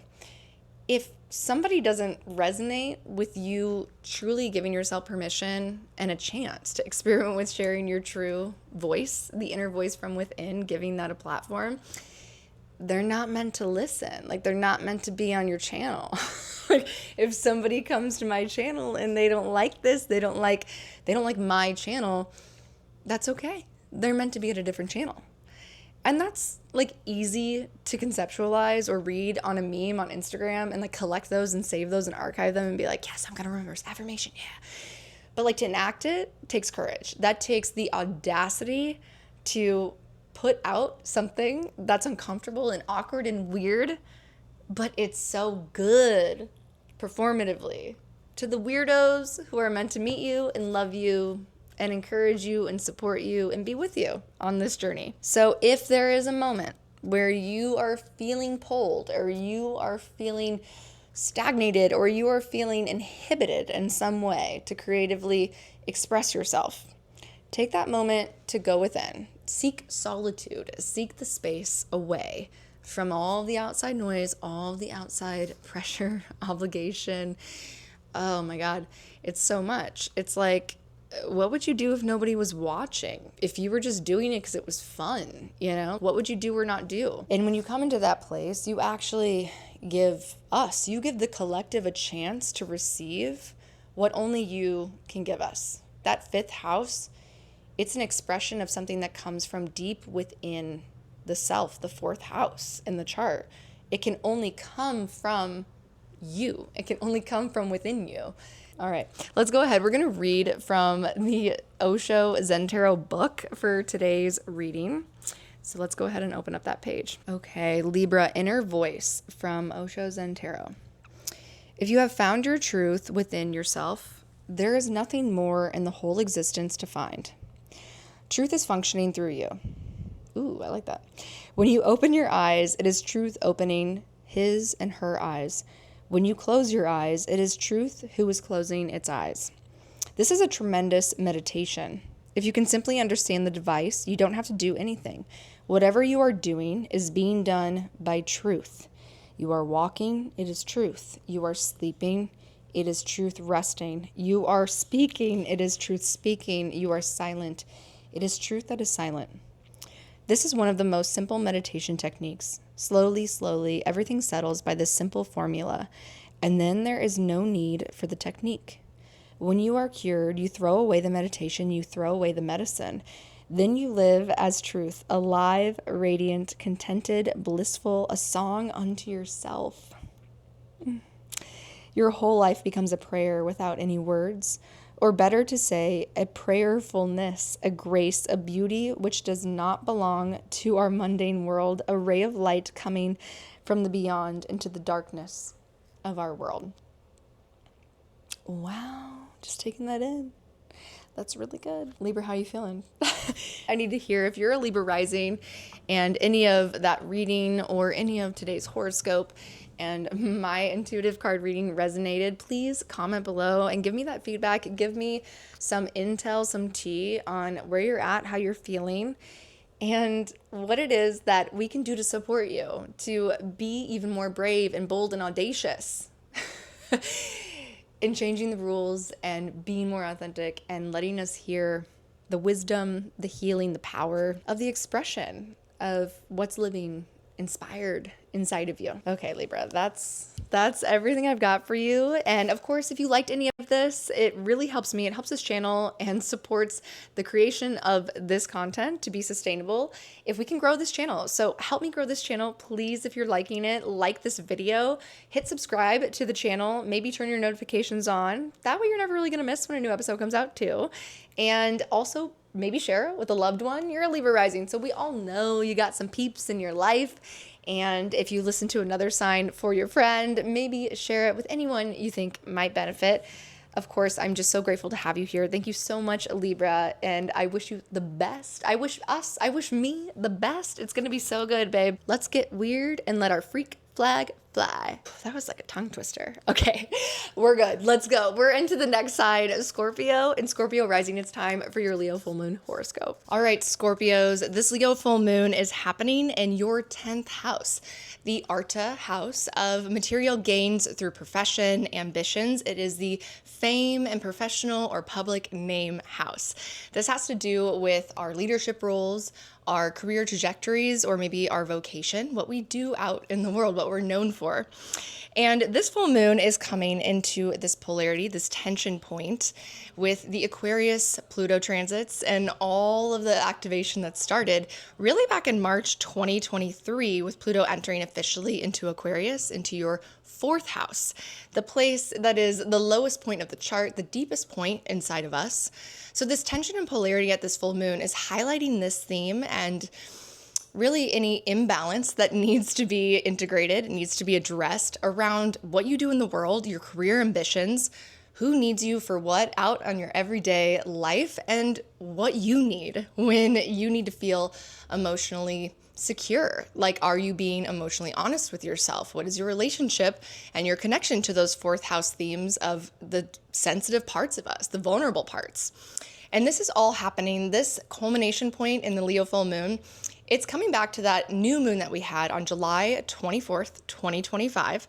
And this is really bringing a culmination in a power shift in bold leadership roles. It's asking you to be a little bit more audacious and taking center stage, saying, yes, I am the authority to take the lead, and also having that self-trust and self-authority.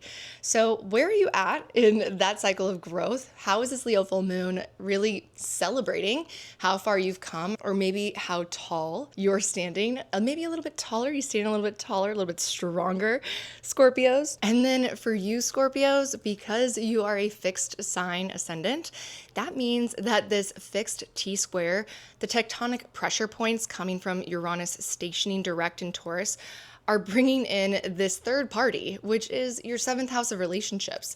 You've been going through a major renovation when it comes to who you partner with what you're attracted to and who you attract towards you, and also any kind of relational patterns around what you agree to, what and who you actually say, yeah, I'm in this with them. And having maybe some deep pattern reworking, Uranus maybe liberating you to have some breakthroughs. Around the 7th house, this comma house, it's where we have this house of gained desires.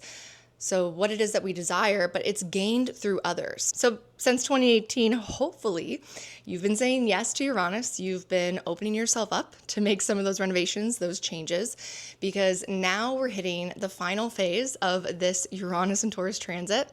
And this full moon is really giving the microphone to Uranus this week. So this is the final moment. This is the final chapter to integrate those changes, to say yes to those changes.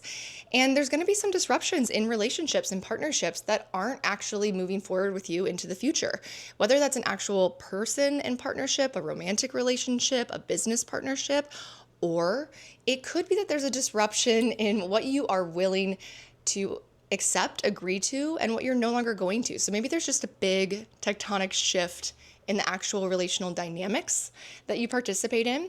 And how is that actually supporting you to move into the next phase of evolution and the next phase of empowerment on that Leo Aquarius axis, on the balance and integration of your own personal needs, your sensitivities, your deepest feelings, and also your career goals, your responsibilities for the work that you do in the world. And don't forget that after this full moon, this is the last lunation before we have the eclipses officially starting.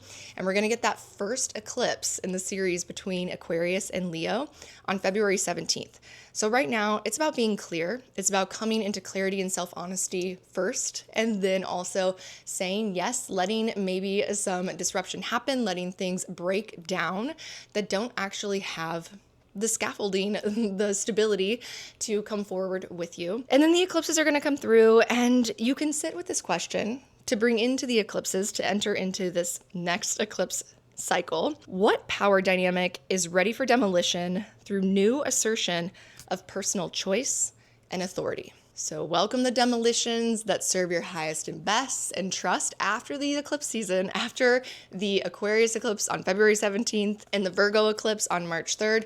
We're going to know a lot more after that, so stay tuned. And after that is when you'll be ready to actually start bringing some form to the function of the clarity that you're getting right now. So the new organizing reality, it's coming into place. It's already in motion.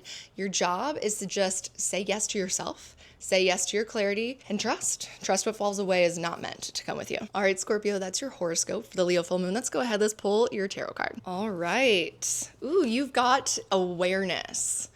This is associated to the traditional tarot chariot. It's the major arcana card. It's also a Cancer card. So that's interesting. So Scorpio, in this image in this tarot deck, you can see this figure is like burning through, but it's like a ice burn. Ooh, love that. That's very good for that Plutonic Aquarius fourth house. Maybe you're unfreezing parts of yourself that you were in a very Aquarian fourth house way, kind of freezing and compartmentalizing in order to survive, in order to show up and have your critical thinking and soldier ability to function and move through life. It's like Pluto is saying it's time to unfreeze those parts of yourself. It's like so snake shedding its skin as well. You're really opening yourself up to let this more authentic and authentically feeling part of you be a part of every conversation and decision, and really acceptance of any role of responsibility or authority. You're no longer going to be able to be manipulated out of actually feeling all of your feelings. This also tells us, being ruled by Cancer in traditional tarot, there's so much about sitting in the chariot and trusting your ability to be guided forward, carried forward. But the chariot, what does it consist of? What is it that you're sitting in? You're sitting in emotional honesty. You're sitting in this refusal to deny what it is that you truly want and what truly matters to you. So the more that you can really anchor in to your emotional world, you can attune to the authority of what you're feeling, unfreezing those compartmentalized places. That's actually what's going to open you up to receive even higher and more aligned relationships and career work opportunities, responsibilities that don't ask you to sacrifice your own feelings and needs. And then we are going to read one of the pages out of this deck. All right, awareness from Osho Zen Tarot. The veil of illusion or Maya that has been keeping you from perceiving reality as it is starting to burn away. The fire is not the heated fire of passion, but the cool flame of awareness. As it burns the veil, the face of a very delicate and childlike Buddha becomes visible. Ooh, is there some inner child work that you're doing, Scorpio? The awareness that is growing in you now is not the result of any conscious doing, nor do you need to struggle to make something happen. Any sense you might have had that you have been groping in the dark is dissolving now, or will be dissolving soon. Let yourself settle, and remember that deep inside, you are just a witness, eternally silent, aware, and unchanged. A channel is now opening from the circumference of activity to the center of witnessing. It will help you to become detached, and a new awareness will lift the veil from your eyes. Ooh, so good. Scorpio, how did that resonate? What resonated about your horoscope or this tarot card reading today? I'd love to hear. Please drop a comment below. Fill me in. How are you feeling at the time of this Leo full moon? How are you feeling about the eclipses coming into your 10th and 4th house? Comment below and fill us in. And if you haven't already and you enjoyed any of this reading or any of the content of this channel, it really helps and supports the channel and me so much if you could give this video a like, maybe hit that subscribe button and turn your notifications on, and that way you're never gonna miss when I drop a new episode. All right, Scorpio, thank you so much. Let's go ahead and get into our next sign. That brings us to Sagittarius and Sagittarius rising. All right, Sagittarius, the Leo full moon for you, it is activating your 9th third house axis. We are coming into a full circle, a major growth turning point in your 9th house related to things that started at the Leo new moon on July 24th, 2025. So think back to end of July and then fast forward to now. What new ground of empowerment are you currently standing on that's giving you a more bold and authentic vantage point for your life purpose? The ninth house is this place, it's a Dharma house, and it has to do with our personal life direction, our calling, our destiny. It's our long-term journeys, our pilgrimages, and also our philosophies, the things that we believe and our worldviews that kind of hold into perspective all that happens in everyday life. And it's our guiding principles and our guiding aim. So think about Sagittarius, the archer aiming, this long-term trajectory that the arrow has to land on this final destination, this target. That's the ninth house. And this Leo full moon, it's asking you to make a declaration for yourself that you're reclaiming what it is that you're aiming towards. You're letting go of aiming towards targets that were either conditioned, they were given to you by some outside authority of the right or wrong kind of aim or destination to move towards, reach towards, give effort towards. This is the moment, this lunation, it's culminating this evolution of this authentic aim and pressure. And it's also giving this tension point. It's asking for you to come into a greater balance and alignment with relationship to your third house. Pluto's been starting a long-term transformation here. It started back in March 2023, and we just had the pile up of Pluto conjunctions last week. So now this full moon, it's sitting directly across from all of this Aquarius activity in your third house, and it's giving you a direct confrontation to acknowledge and to adjust. What in your third house are you still doing day to day, moment to moment, that's keeping you stuck and actually stagnant or feeling blocked with momentum to move towards those ninth house aims? There's something here, Sagittarius, where you need to admit the environment that used to support your growth or used to support you in moving towards the old aim, the old ninth house trajectory, it's no longer working for you. In fact, what used to help you survive in that way, it needs to shed, it needs to be let go, it needs to be sacrificed in order to create a new environment, a new daily routine and ritual and schedule, and surrounding yourself in peer relationships and in conversations with people who are inspiring and supporting and promoting your self-development and your growth and your momentum towards this new aim, this new ninth house. It's okay. It's good for you to change the environment. It's like, what did they say about plants? That if a plant's not doing well, you don't blame the plant. You move the plant into a better environment. That's what this feels like. You might be really clear and empowered on what your new purpose and aim is. You're like, I know who I am. I know what I want. I know where I'm going. I know what matters to me.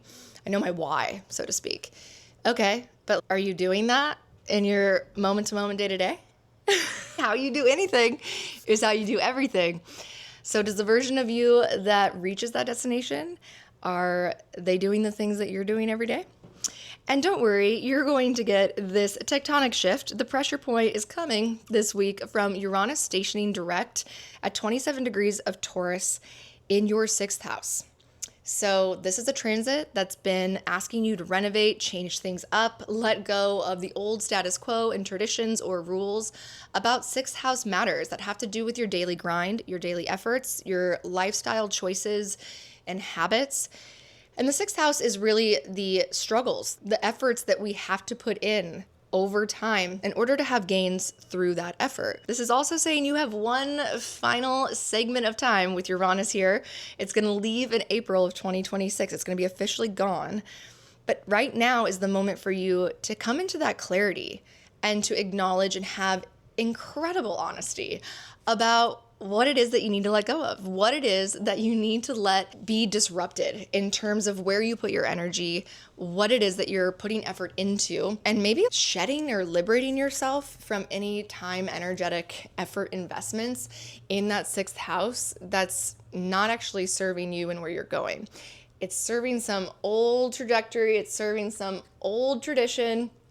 It's outdated. You got to update it, update the software, update the system. And part of updating that system comes back to the third, ninth house. You might have to update your belief systems. You might have to have some disruptions around the difference between what you read and what it is that you know based off of experience. So logic is not the winner in this game right now.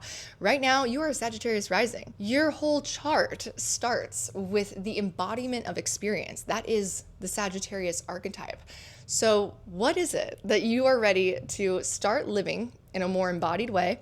You are ready to disrupt this idea that the textbooks know better than what life and experience has proven to you and through you. And just imagine, what could it be like? The potential of this new operating reality where your trajectory, your guiding principle, your rule book for how to get to where it is that matters to you to go towards, it comes from your own embodied experience, from your own wisdom. This new operating reality, it might not need any textbooks. And there might not be any instruction manual, because you're the one that needs to provide it. We need it from you. And don't forget that right now, this full moon, yes, it's big, it's bold, it's loud, but this is about coming into honesty and clarity, not necessarily forcing new things into motion or bringing that clarity into a specific outcome or form. We have the eclipse that's coming, starting with the Aquarius annular solar eclipse on February 17th. They're going to invite you to live in and through this question. The question that's being illuminated, it's being brought to center stage at this full moon. What conditioned life trajectory is ready for demolition? You might already be on the cusp of knowing that, but imagine what could happen if there was an acceleration, if there were fated turning points or major events or people that could come into your life, if you were already on board and in alignment, facing the direction of your true, authentic life trajectory. So the eclipses are either going to push you there, or they're going to wash you through it forward with even greater momentum. Kind of up to you. All right, Sag, that is your horoscope for this Leo full moon. Let's go ahead and pull your tarot card. All right, we have got the playfulness card. I love getting this card. This is like a trump card, in my opinion, from this deck. Whenever I pull it, it's just good vibes, good vibes. So this card in the Osho Zen Tarot is associated with the Page of Fire or Page of Wands in the traditional tarot. So this card, as we can even just see with this character on the card, they are just living their best life. There is an embodiment of joy, spontaneity, there's creativity, there are like magic fairy dust. And they've got clown mask paint on their face. So they're not taking themselves too seriously. This is about getting back into the joy of living a joyful life, of living a life that lights you up, that brings you vitality, and also using joy as a guide, using joy as an instruction manual, Sag, instead of relying too heavily on logic or reason. So this card is saying you've got a lot of ideas, you've got a lot of potential, there's a lot of energy supporting your momentum right now. All it's requiring for you to do is to get out of your own way by coming back to your heart and getting out of your mind, getting out of the books, out of the rights and the wrongs, letting joy come back into the leadership position. So we are going to read from the book as well. Let's see what Osho says for you. All right. Playfulness, Page of Fire, also noted as mastery of action in this book. Playfulness. The moment you start seeing life as non-serious, a playfulness, all the burden on your heart disappears. All the fear of death, of life, of love, everything disappears. One starts living with a very light weight or almost no weight. So weightless one becomes, one can fly in the open sky. Zen's greatest contribution is to give you an alternative to the serious man. Yes, the serious man has made the world. The serious man has made all the religions. Ninth house. He has created all the philosophies, all the cultures, all the moralities. Everything that exists around you is a creation of the serious man. Zen has dropped out of the serious world. It has created a world of its own, which is very playful, full of laughter, where even great masters behave like children. Oh my God, this is like your zone of genius, Sag. So good. I'd love to hear, how did this card resonate? How did the horoscope reading resonate? And how are you feeling right now with this Leo full moon? How are you feeling with this upcoming eclipse season? I need to hear, want to hear, please Tell me what's going on with you, Sag. Drop that comment below. And don't forget, if you haven't already, you can hit the like button. You can help a girl out, help the channel out. It always supports this channel, this content creation so much. Thank you for being here. Let's go ahead. Let's get into our next sign. We've got the Capricorn and Capricorn rising. All right, Capricorns, the Leo full moon is happening in your 8th house. Whew, what a loaded topic we've got here. But Capricorn, honestly, I love this full moon for you. I want you to think back to July 24th, 2025. What started at that time and what's come to this point? What's changed when it comes to your exchanges with others? When it comes to the terms you agree to when you share resources with others? And how do you feel more empowered at this point to have a little bit better boundaries, honestly, a little bit higher standards when it comes to what you give and what you accept in return? Capricorn, you are being called at this Leo full moon. It is shining this bright light of clarity, a major turning point. Hopefully you're celebrating the integration of this axis and polarity between your 2nd house, where since March 2023, Pluto in Aquarius has started a deep transformation in your resourcing, your earning power. I mean, you already went through Pluto all the way through your 1st house. So this Pluto in Aquarius, if you did the Pluto work, you could be the richest Cap in the world. Ooh, did that make you horny, Capricorn? So the more that you are anchoring in the authority of your own self-worth, the more that you are invested in owning your capacity to just create rich abundance, overflowing, more than enough earning potential, earning power, make that big, deep, rich Pluto bank account in your 2nd house, the more you're unwilling to accept bullshit from the 8th house topics and the 8th house exchanges and people. And don't forget that you've got that Uranus. It's stationing direct in your 5th house of personal pleasure. So Uranus has been asking you to disrupt the status quo, Capricorn. It has been trying to get you to actually give yourself a chance to have fun, to feel good, to stop just working so hard and convincing yourself that hard work and the results of that hard work is enough to sustain the 5th house need for joy and pleasure. Uranus is like, babe, you got to get more in touch with that heart and with that desire body. Now Uranus is stationing direct for the final time in Taurus. It's coming to the beginning of the end of this transit that started in May 2018.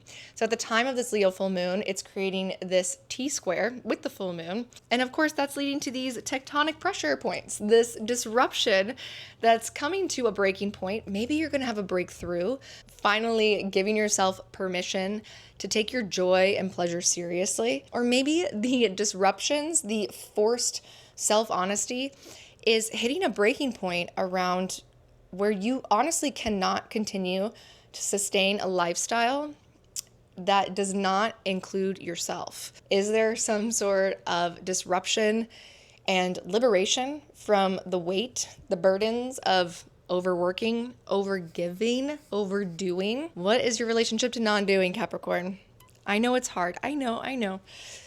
But now's your chance. Step into this new reality, because imagine this new operating reality with all of these huge collective shifts, these outer planet changes that are coming for you. What would it be like to be living in this new operating reality that only included exchanges that increased your sense of security and safety? What would it be like to be so resourced that you had more than enough time to invest in your joy, your pleasure, or the capacity to just do nothing, the non-doing? All right, that is your horoscope for the Leo full moon, Capricorn. Did it resonate? How you feeling? Are you taking a break? Have you been forced to take a break with those Pluto transits last week? I know my Capricorns definitely got the Pluto gauntlet initiation into, man, they had to stop. Like, they had a hard stop. You could not just keep pushing through status quo. Like, the endurance bone broke in your body. And hopefully you see the gift from Pluto in that, and you're participating in that evolution and actually integrating some big changes. A good reset. All right, so Capricorn, let's go ahead. Let's pull your tarot card. All right, Capricorn, you have the Three of Pentacles, or in this book, it's also called the Rainbows, and it's the guidance card in the Osho Zen Tarot. Okay, so this card, just by the image alone, there's two figures in the image, and there's one that's angelic. It has wings. This is definitely like your higher self. And then the other one that's looking away, and she's looking down. She looks alone. She's back in the distance. It's darker. So there's this split between two parts of yourself, or an inner conflict, where you're being asked to return to your internal guiding system. You're being asked to remember that you are supported, you are resourced, that you don't have to do everything all on your own and get stuck in the dark and feel burdened by that weight, by that responsibility. I also love the Three of Pentacles showing up for you in this full moon, because this is all about resourcing collaboration. This is about coming into right relationships, right collaborations, right agreements, and also delegating and increasing the capacity for what you can create by sharing the labor, sharing the work and the effort.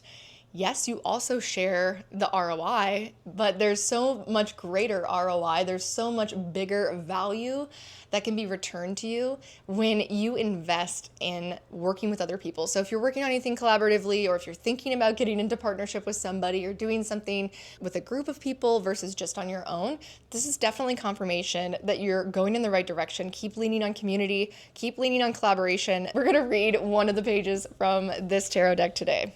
Okay, guidance. You have to look for guidance because you don't know your inner guide is hidden inside of you. You have to find the inner guide, and that's what I call your witness. That's what I call your Dharma. That's what I call your intrinsic Buddha. This is very much 5th house Capricorn, by the way. You have to awaken that Buddha, and your life will shower blessings, benediction. Your life will come so radiant with good, with godliness, more than you can possibly conceive.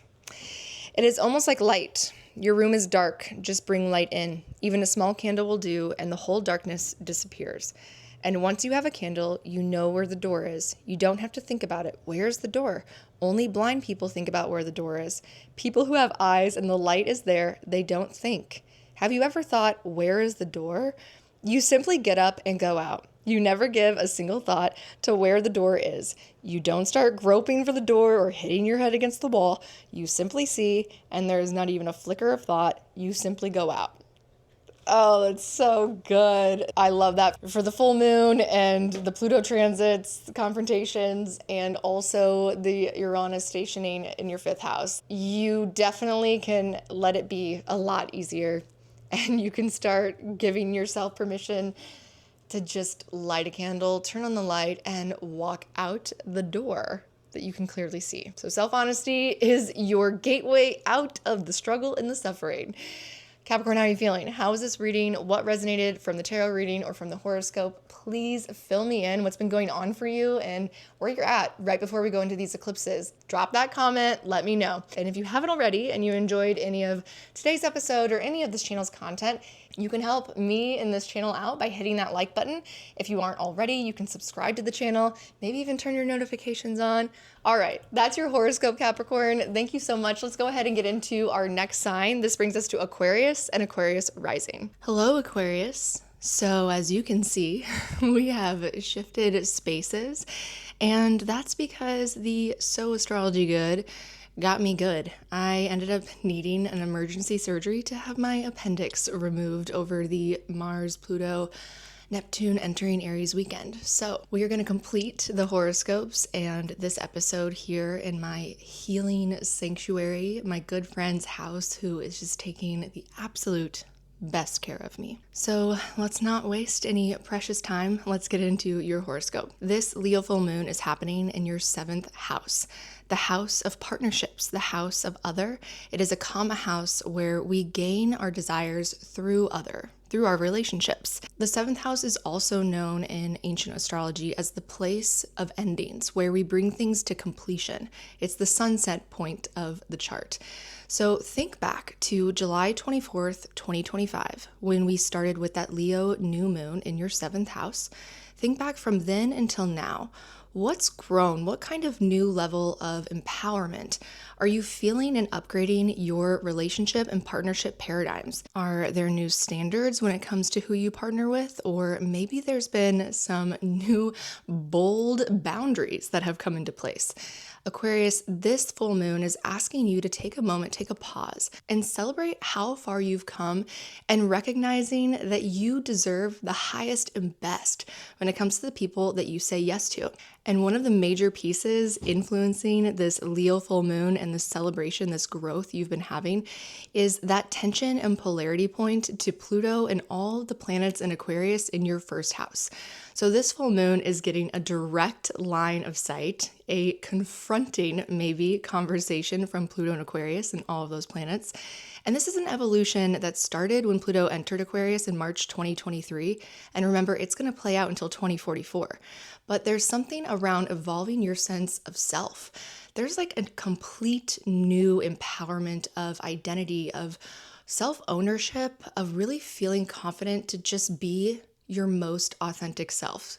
Hopefully, Pluto's helping you shed any snake skins of personality that maybe they were just some social skills, some adaptations, some conditioning. They got you to where you are, but Pluto is telling you, babe, it is time to shed and become more real, become more authentic, and also a little bit more naked in the sense of entering into a room, entering into a dynamic, and letting the world see you for exactly who you are. So there's a greater power in vulnerability that you're learning. You're learning how to step into a room and walk through life with a little bit more confidence in just the authentic version of who you are, not having to perform maybe so much. And how is that creating this mirror for the people that you're calling in, or maybe the things that you're bringing to completion, maybe the people that you're letting go right now at the time of this Leo full moon? And of course, don't forget, Aquarius, you're getting that tectonic pressure from Uranus stationing direct in Taurus in your fourth house. The most sensitive point in the chart. It is the floorboards beneath the floorboards. It's the place of our deepest desires, our most vulnerable and sensitive feelings and needs. It's our roots, our origin. It's our home and foundation. It can also have to do with our ancestry or lineage karma, any of our like family dynamics that we come from or that we create when we build a family of our own. And Uranus has been here since May 2018, asking you to disrupt the status quo of those traditions, to break free from any unhelpful baggage of ancestral karma, and probably to renovate your relationship to your own needs, your own feelings. Have you come into this place where you feel a little bit more free to let your feelings flow spontaneously, having a deeper level of self-honesty about your own vulnerabilities, your own sensitivities? The deeper connection we have to ourselves and our inner emotional world, the stronger our roots of that fourth house. And right now, this full moon, it's giving you clarity. It is waking you up and saying you have one final ride of this Uranus and Taurus until April 2026, this final renovation, this final opportunity to break free from anything that's still inhibiting you or keeping you from truly feeling that internal sense of emotional security and safety. And these tectonic pressures, they're revealing where self-security has depended on recognition from others. So the full moon, the polarity and tension between first and seventh house, getting that shockwave from Uranus in the fourth. Now you're waking up and liberating yourself, hopefully, from knowing that you are the one who is capable of providing that sense of security and safety for yourself. That whoever comes into your life, into partnership with you, they are the cherry on top. They are not the singular or even the most important nourishment and resource of your roots. And of course, Uranus is not here to cause disruption for destruction or for suffering. What it's really trying to do is have some upgrades in your inner emotional landscaping so that you can really feel aligned that your home, your sense of self, your roots and relationship to where you come from, all of that is coming into this fresh place to nourish your future self. So letting go of the past, welcoming in the future, welcoming in what is fresh, what is aligned, what is authentic. And imagine, Aquarius, all of this tectonic pressure, this initiation from Pluto, it's edging you and calling you into the potential of this new operating reality where you fit and feel a sense of belonging in the places you're authentically and naturally meant to fit, where you call in high-level partnerships that are magnetized towards you because you are amplifying the radiance, the coherence of your authentic nature. It's so much easier, it's so much more natural, and it's actually so much more powerful. So maybe the question to take into the eclipses, to take through this full moon is, what would it be like? What would it be like to be in relationship with the people who see me for exactly who I am? So that is your horoscope for this Leo full moon Aquarius. I'd love to hear. Drop in the comments below if you're an Aquarius or an Aquarius rising. How are you feeling with all of those Pluto initiations? Hopefully you didn't get rushed to the ER. How's your body holding up? And are you feeling empowered to step into this next phase of the evolution? You have Pluto in the first house in the midst of all of these major collective transits and major changes. So you're really on the leading frontier. You are the one carrying the Pluto torch, leading the collective. The more you're willing to trust yourself, the more you're willing to step into that place of leadership, authority, and authorship, the more we're all going to benefit. All right, with that, we're going to go ahead and get to your card today. And as you can see, I don't have my deck with me. Luckily, I already pulled the cards for you. So I have the notes here. And we're pulling today from Osho Zen of Tarot. The card that you got for this Leo full moon is the traveling card. There's an image on the screen that you can see, and this is also associated in the traditional tarot with the Eight of Fire or the Eight of Wands. So in the traditional tarot, this is accelerated momentum, accelerated creative energy. There is no barriers to the movement of the energy. They are unidirectional. So there's 8 wands all flying in the same direction. That gives this emphasis on focus and on the removal of obstacles, the removal of maybe the obstacles of self-doubt, or maybe the removal of obstacles of people-pleasing or fear of rejection, because we're talking about that Leo Aquarius 1st, 7th house access. There is this opportunity for you to really gain some acceleration and momentum and to really fly forward into these new future chapters. The more that you're willing to just drop any dead weight, drop any dead doubts. In the Osho Zen Tarot, they talk a lot about the momentum sourcing from the releasement of attachment to outcome. So this card is telling you that it's time to step into taking a creative leap of faith. Step forward, put your ideas out there, take a risk on maybe what you've been working on behind the scenes, step into it and give it your all and release any attachment to outcome. Release where it's going to land, what you're going to get paid, who's going to acknowledge it, love it, appreciate it, value it, resource it. In order for you to get the resources, the recognition, and the support that you need, this card is telling you you need to just show up. You need to lead heart forward and let go, release the attachments. The other big point that Osho talks about in the 8 of Wands or this traveling card is enjoying the journey, is coming back to remembering that it's not about the destination, it's not about the outcome. Can you come back into that joyful, playful, creative place where you're taking action, you're taking that inspired action on your ideas from a place of the joy of learning in the process of creating?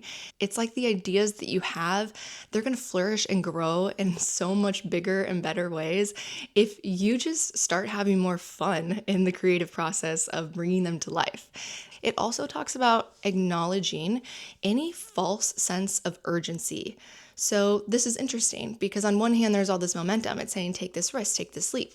However, if you're doing that from a place of urgency, which is really an underlying place of scarcity, there's not enough time, there's not enough resources. If I don't do it now, then there won't be enough people ready to receive it, whatever the story or narrative is. It's time to drop that. It's time to drop acting from that state of urgency and start moving, start acting from a state of trust. So it's actually when you slow down, you listen to your heart, you listen to the joy that's calling you forward, and you travel in alignment with that, letting go of outcomes, letting go of attachments. That's when the momentum comes in. If you're somebody who's feeling a delay, you're feeling stagnant, you're feeling stuck, it might be because you're still stuck in that energy of urgency. So if that's you, check yourself and shift the energy, shift the intention, the orientation, and then begin again from this new place of inspiration and trust. All right, Aquarius, that is your tarot card reading. Let me know how the reading resonated, what really stuck out to you, how you're feeling right now at the time of this Leo full moon, and how you're feeling as we head into the first eclipse in your sign in Aquarius on February 17th. Drop a comment. Let me know where you're at and how you're feeling. I'd love to hear. All right, with that, let's go ahead and get into our final sign, Pisces and Pisces rising. Hello, Pisces. If you were somebody who skipped ahead to your reading and you noticed a wardrobe and set change, you noticed correctly. I had to recalibrate after an unexpected emergency appendix removal surgery over that Mars-Pluto weekend. So astrology good. Not the most fun, but I am coming to you from the healing sanctuary of my good friend's home, and she is taking great care of me. And this is where we're completing the episode. So I wanted to make sure we didn't leave you out. We're going to go ahead and get into your full moon horoscope. All right, so Pisces, this Leo full moon is happening for you in your 6th house. This is an Arta house about material gains through efforts. The 6th house is the place where we struggle, we give our all, we have to put in the time, the energy, the effort in order to have that feeling of triumph and success on the other side. It's the final push, the final lap until we find some sort of completion and we can raise those efforts into the 10th house and 2nd house to have some of those gains. And for you, this is a culmination point that's coming full circle from the Leo new moon that happened on July 24th, 2025. So go back to that time and see.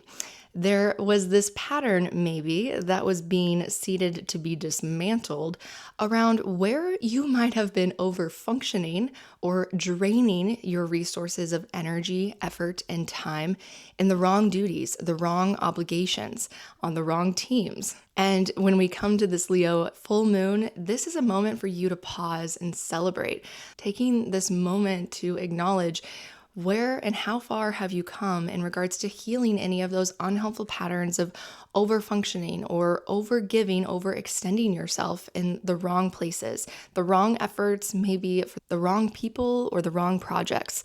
Is there a moment right now where you're feeling this renewal, this celebration of a whole new level of empowered right action and care? And Pisces, you're receiving this full moon tension and polarity, that hard, confrontational, staring you in the face, Pluto and Aquarius and all of those planets that just cross the Pluto threshold in your 12th house. The 12th house is the place of rest and renewal, of solitude.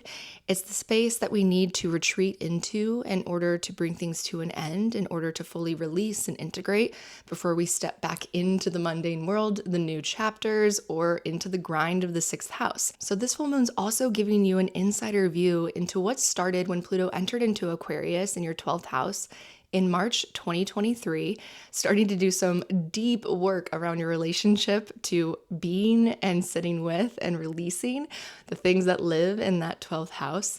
And how are you coming into this place of balancing the need for rest, the right action and care in the 6th house, into a place of sustainable compassion?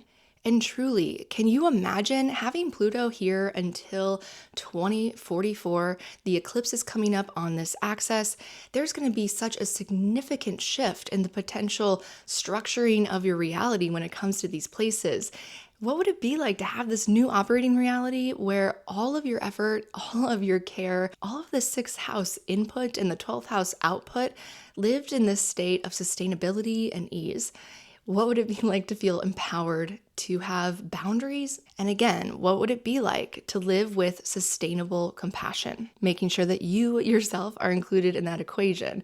You got that Leo 6th house. You need to be a part of the equation. And Pisces, don't forget, you're getting that tectonic pressure, the disruption coming from Uranus stationing direct in Taurus in your 3rd house. This is a transit, this is a renovation and a disruption in your 3rd house that's been underway since May of 2023. 2018, and this is the final chapter of Uranus transiting through this third house for you. It's going to go through April 2026, and then you're going to get all of the Uranus and Gemini home renovations. But before you get there, how do you want to complete this chapter? Where are you ready to let go of anything on your day-to-day, your third house schedule, the time commitments and the exchanges in the day-to-day that you have, whether that's through conversation or it's going to your local communities, engaging with your local environment? How has that changed since May 2018? Have you moved into a new environment? Are you surrounding yourself with new people, maybe going to new places in the local environment, local neighborhoods, getting involved, getting into conversation? This is a moment for you to really acknowledge Uranus is saying disrupt that status quo, let go of any final creatively draining or peace draining, because it's Taurus, time blocks in your schedule, time commitments or conversations and connections with people in your day-to-day that are not truly supporting and nourishing your ability to grow and to thrive. And there might be some disruptive shifts with these squares from Mercury and Venus following the full moon on Sunday, when you maybe have less words to say as you assert stronger and clear boundaries. So there might be a up level in your ability to hold space for the discomfort of other people, not getting an over explanation, justification for why you're asserting the boundary, for why you're stepping away from the over functioning, overextending of yourself task on your schedule. That's not your job. Your job is to let it dismantle, let the collapse happen of the scaffolding that's not meant to hold you into the future, into the next chapter. And the question I invite you to take with you to carry through the upcoming eclipse cycle is, what burnout habit or pattern is ready for complete demolition? I'm guessing Pisces, and the Pisces I know in my world, they're becoming experts on calling out burnout, on interrupting, disrupting the status quo that was keeping them looped in that unhealthy cycle. And even though they've done all this work, I'm still like, maybe there's a whole new, deeper level of demolition the eclipses are going to do for them.